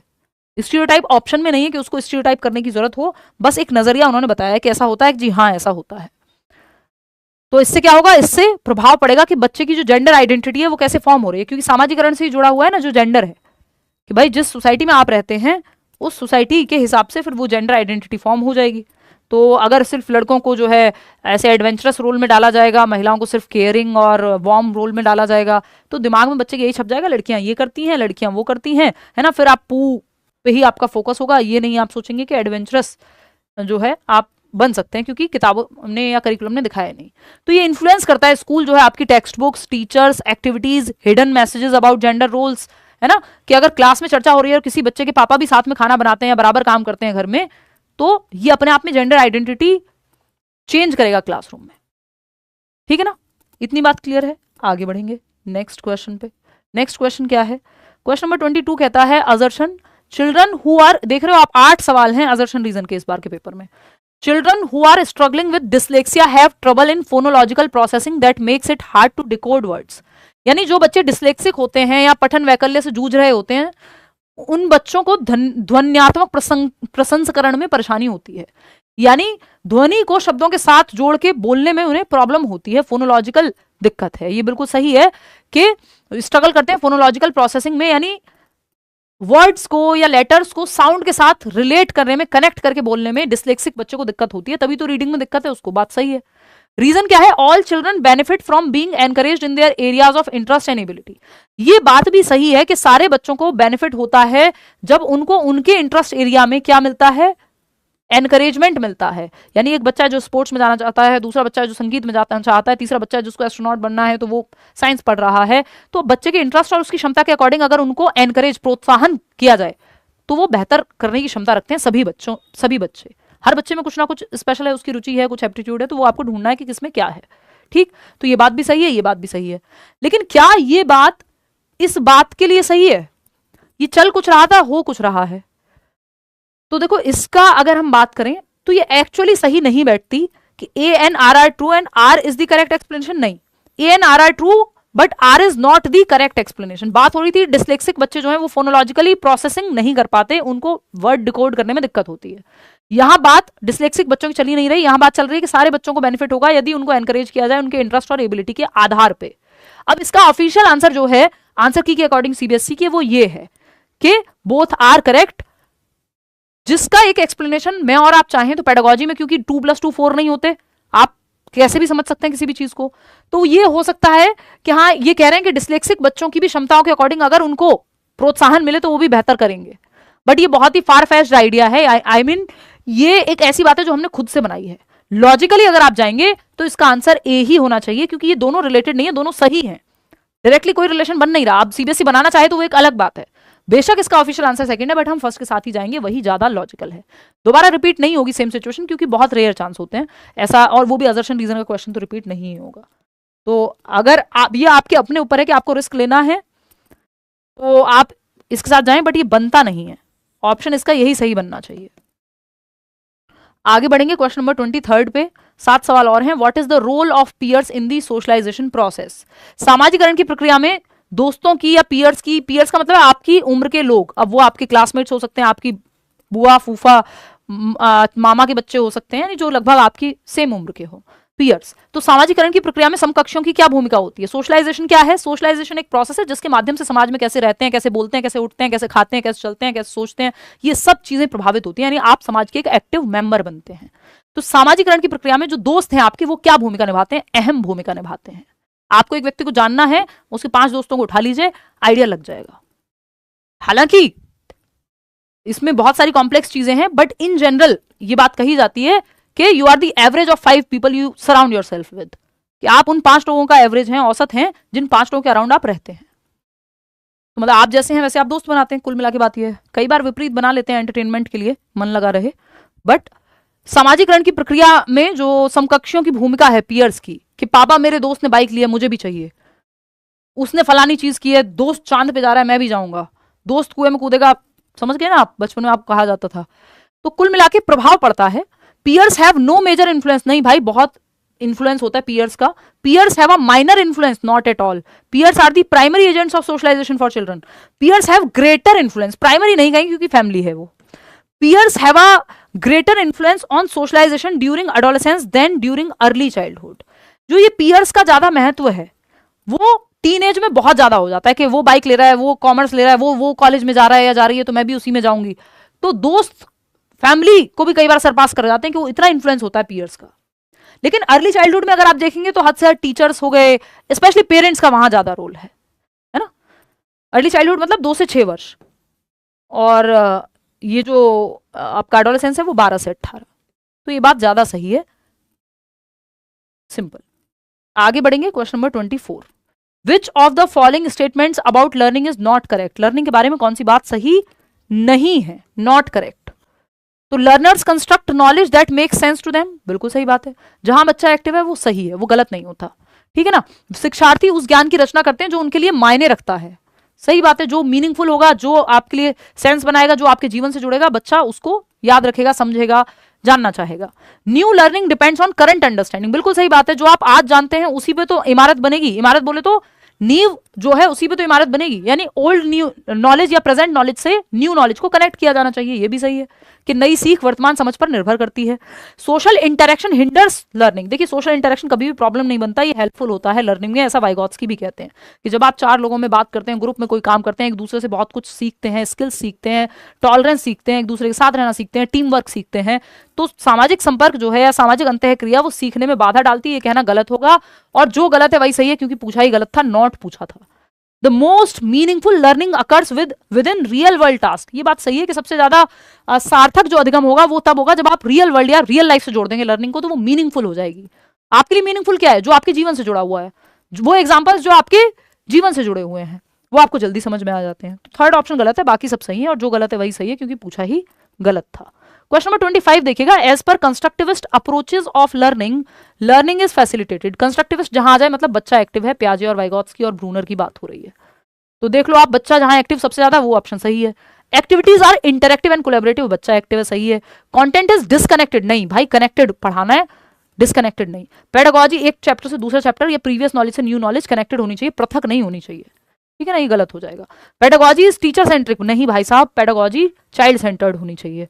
टास्क्स आर इनकोहेरेंट, अभी बताया था, कोहेरेंट होने चाहिए, एक दूसरे से जुड़े हुए, इनकोहेरेंट नहीं होने चाहिए, है ना। अच्छा खासा कोहेरेंट जैसे कंप्लीट होता है पॉजिटिव, इन लगते ही वो नेगेटिव बन गया शब्द। तो एक ही ऑप्शन में बच्चा एक्टिव है कि इंटरेक्टिव हो, एक्टिविटीज जो गतिविधियां हो रही हैं, और कोलैबोरेटिव हो, बच्चे एक दूसरे के साथ ग्रुप में सीख रहे हो, first option. Question number 26, assertion क्या है? दो height and body build our primarily inherited characteristics, good nutrition and exercise also make a difference। कि हालांकि हम जानते हैं, हेरिडिटी एंड एनवायरमेंट का क्वेश्चन है, कि जो हाइट है आपकी, जो लंबाई है और शारीरिक बनावट है, जो आपकी बॉडी स्ट्रक्चर है, वो मुख्य रूप से विरासत में मिलता है, या आपके इनहेरिटेड है, यानी आपकी जेनेटिक्स से, आपके माता पिता से प्रभावित होता है, आपका बॉडी टाइप, आपकी हाइट, आपका शेप, आपका साइज, बहुत सारी चीजें। लेकिन अच्छे यानी आपकी शारीरिक बनावट और आपकी लंबाई जो है वो आपके माता पिता से प्रभावित होती है, आपका ब्लड ग्रुप, ये सब हेरिडिटी से प्रभावित चीजें हैं। लेकिन अच्छा पोषण और व्यायाम से इनमें फर्क पड़ता है। भाई आपको हेरिडिटी से बड़ी अच्छी हाइट मिली थी, लेकिन आप ठीक से ना आपने व्यायाम किया, ना पोषण लिया, तो आप हो सकता है माल न्यूट्रिशन के शिकार हो जाएं, जितनी हाइट बढ़ सकती थी आपके जेनेटिक मेकअप में थी उतनी बढ़ी ही नहीं, ये भी पॉसिबल है ना। इसीलिए हम देखते हैं average height of American different है, हमारी अलग है, क्योंकि उसमें बहुत हद तक बहुत लंबे समय तक जब एनवायरमेंट एक जैसा रहता है, या अगर पोषण प्रॉपर नहीं है, या जेनेटिक्स का भी फिर उसमें रोल आ जाता है।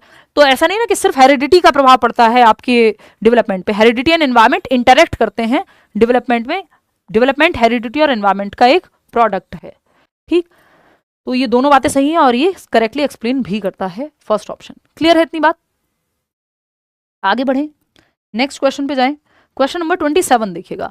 In an inclusive classroom adaptation should be made in, एक समावेशी कक्षा में अनुकूलन किया जाना चाहिए, कैसे अडेप्ट करें, यानी चेंजेस कैसे लाए जाने चाहिए। इंक्लूसिव एजुकेशन यानी हर तरह का बच्चा है, एक बच्चा जो देख नहीं सकता वो भी होगा, एक आपका टैलेंटेड क्रिएटिव गिफ्टेड बच्चा भी होगा, एक लो आईक्यू बच्चा भी हो सकता है, एक ऐसा बच्चा भी हो सकता है जिसको ऑटिज्म हो या कोई लर्निंग डिसेबिलिटी हो। तो हर तरह के बच्चों को आप कैसे केटर करेंगे। तो पहला ऑप्शन है learning goals should be made in learning goals. Adaptation अगर आपको लाना है, हाँ, अधिगम के लक्ष्य यानी लर्निंग गोल्स बनाए जाने चाहिए अलग अलग तरह के बच्चों के लिए, उनकी नीड उनके एप्टीट्यूड के हिसाब से। टीचिंग लर्निंग स्ट्रेटजीज आपको अलग अलग अपनानी है, ये बात भी सही है। प्रोविजनिंग ऑफ सपोर्ट यानी बच्चे को जहां जरूरत हो सहायता, अगर स्पेशल एजुकेटर की जरूरत है, ईवीजीसी की जरूरत है, जिसकी भी जरूरत है आपको वो सपोर्ट प्रोवाइड कराना है स्कूल में, है ना। कि एक बच्चा है जो भाई 4th फ्लोर पे नहीं जा सकता चल के, तो रैंप हो स्कूल में, कम से कम उसकी व्हीलचेयर वहां तक पहुंच पाए।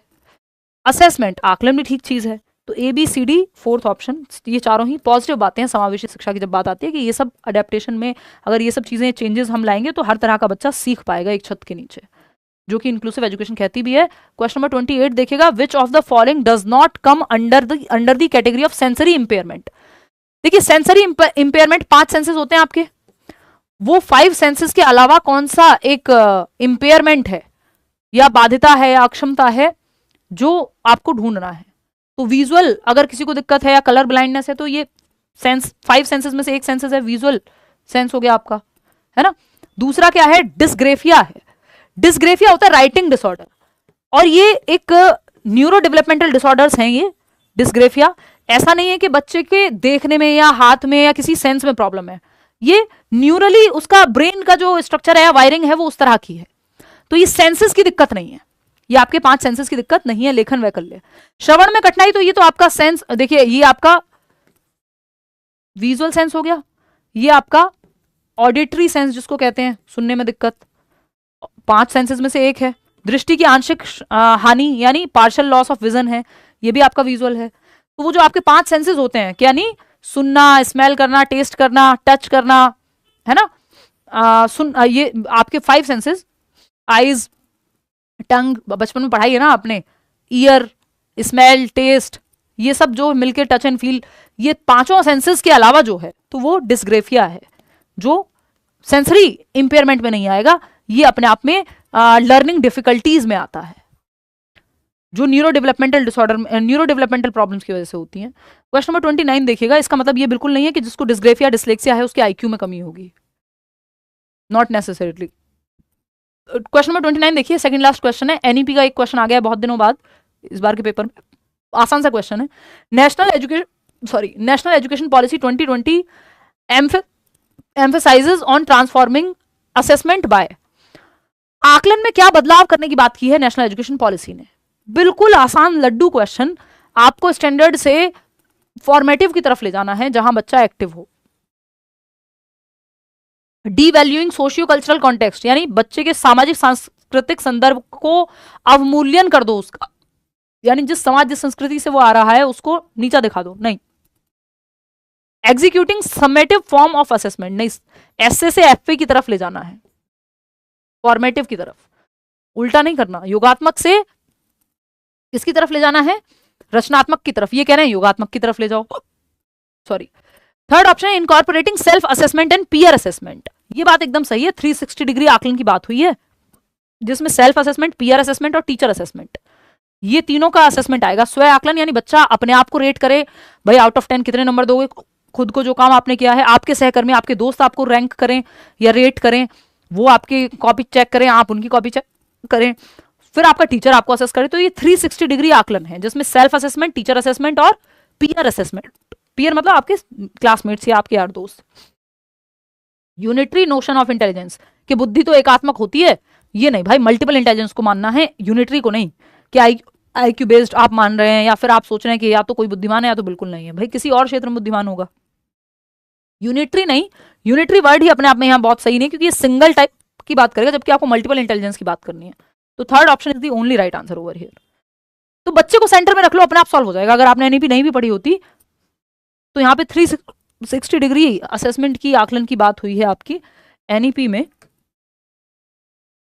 वो क्या है? 360 डिग्री आकलन।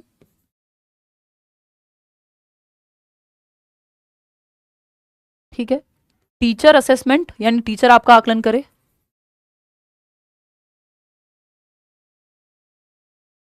पीयर असेसमेंट यानी आपके साथी समूह वो आप आकलन करें, आप उनका आकलन करें, और सेल्फ असेसमेंट आप खुद का आकलन करें, आप खुद को कितने नंबर या कितना आंकते हैं किसी एक स्किल में। तो ये 360 डिग्री हो गया, इसको एनईपी प्रमोट करती है। लास्ट क्वेश्चन आज के लिए, following Lev Vygotsky's ideas are teacher decided to give hints and cues देने का डिसाइड किया एक टीचर ने, जब वो वाइगोत्स्की की थियरी को फॉलो करते हैं और वाइगोत्स्की कह रहे हैं हिंट देने चाहिए जहां बच्चा अटके, यानी स्कैफोल्डिंग दो to the students who were stuck on a given problem and let the students try to solve the problem again. जहां बच्चे अटक रहे हैं उनको हिंट दो, क्यूज दो और खुद से कहो कि दोबारा से सॉल्व करो हिंट मिलने के बाद। By doing so the teacher is practising the concept of assimilation का कॉन्सेप्ट है ही नहीं वाइगोत्स्की का। कलेक्टिव मोनोलॉग की बात भी प्याजे करते हैं, एसिमुलेशन की बात भी प्याजे करते हैं। कलेक्टिव मोनोलॉग कभी और बात करेंगे। कलेक्टिव मोनोलॉग बेसिकली होता है कि जब आप प्रेयर में 2 एकम 2 2 दूनी 4 या हम होंगे कामयाब गा रहे हो, तो कोई किसी से बात नहीं कर रहा लेकिन सब बोल रहे हैं क्लास में। ऐसा होता है ना, क्लास में सब बोल रहे होते हैं, जब आप क्लास के अंदर एज अ टीचर एंट्री करते हैं सब बोल रहे हैं, कोई किसी से बोल रहा हो नहीं बोल रहा हो, एक ऐसी कलेक्टिव आवाज है, सब अपना आप अपना ही बोल रहे हैं कुछ। फंक्शनल फिक्सनेस तो ये खराब तरीका प्रॉब्लम सॉल्विंग में हिंड्रेंस बनता है। स्कैफोल्डिंग है ये, हिंट देना या टेम्परेरी हेल्प देना जहां बच्चा अटके, इसकी बात वाइगोत्स्की करते हैं। तो fourth option is the right answer.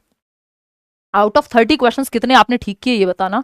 Session पसंद आया होगा तो लाइक शेयर सब्सक्राइब करके जाना और अपने दोस्तों को बता देना कि जो है लेट्स लर्न पे जो है हम लोग एक्टिव हो गए, या कोशिश तो कर ही रहे हैं एटलीस्ट जितने सेशन हो पाए मंडे टू फ्राइडे में, है ना, और उतने ले लें सेशन। ठीक है जी। और टेलीग्राम चैनल पे, अच्छा यूपी टेट के लिए आप कुछ सेशन की डिमांड कर रहे हैं, मैं नेक्स्ट वीक में जो कमिंग वीक है मंडे मिलेंगे अब हम लोग, तो पूरी कोशिश करूंगी कि यूपी टेट का एक सेशन में ले पाऊँ जिसमें हम कुछ अच्छे सवाल सॉल्व करें। आउट ऑफ 30 क्वेश्चंस कितने ठीक हुए वो आप कमेंट्स में बताओगे। नई चीज़ सीखने को मिलेंगी, पुरानी चीज़ें रिवाइज होंगी, और अभी ये जस्ट शुरुआत है, अभी हमें बहुत कुछ पढ़ना है ना। और अगर आप बिल्कुल डिटेल में पढ़ने के इच्छुक हैं तो करियर लैब पे आप आ जाइएगा बैच में, वहाँ चैप्टर वाइज डिस्कशन होगा, यहाँ हम प्रैक्टिस करेंगे जितनी हो पाएगी या जो भी एक्स्ट्रा में कर पाएंगे। चलिए आज के लिए इतना ही रखते हैं। थैंक यू सो मच, धन्यवाद, take care, all the best, see you on Monday 9 बजे रात को। मैं खुद करूँगी कोशिश कि 9 बजे आ पाऊँ, आज भी 9:30 शुरू हुई।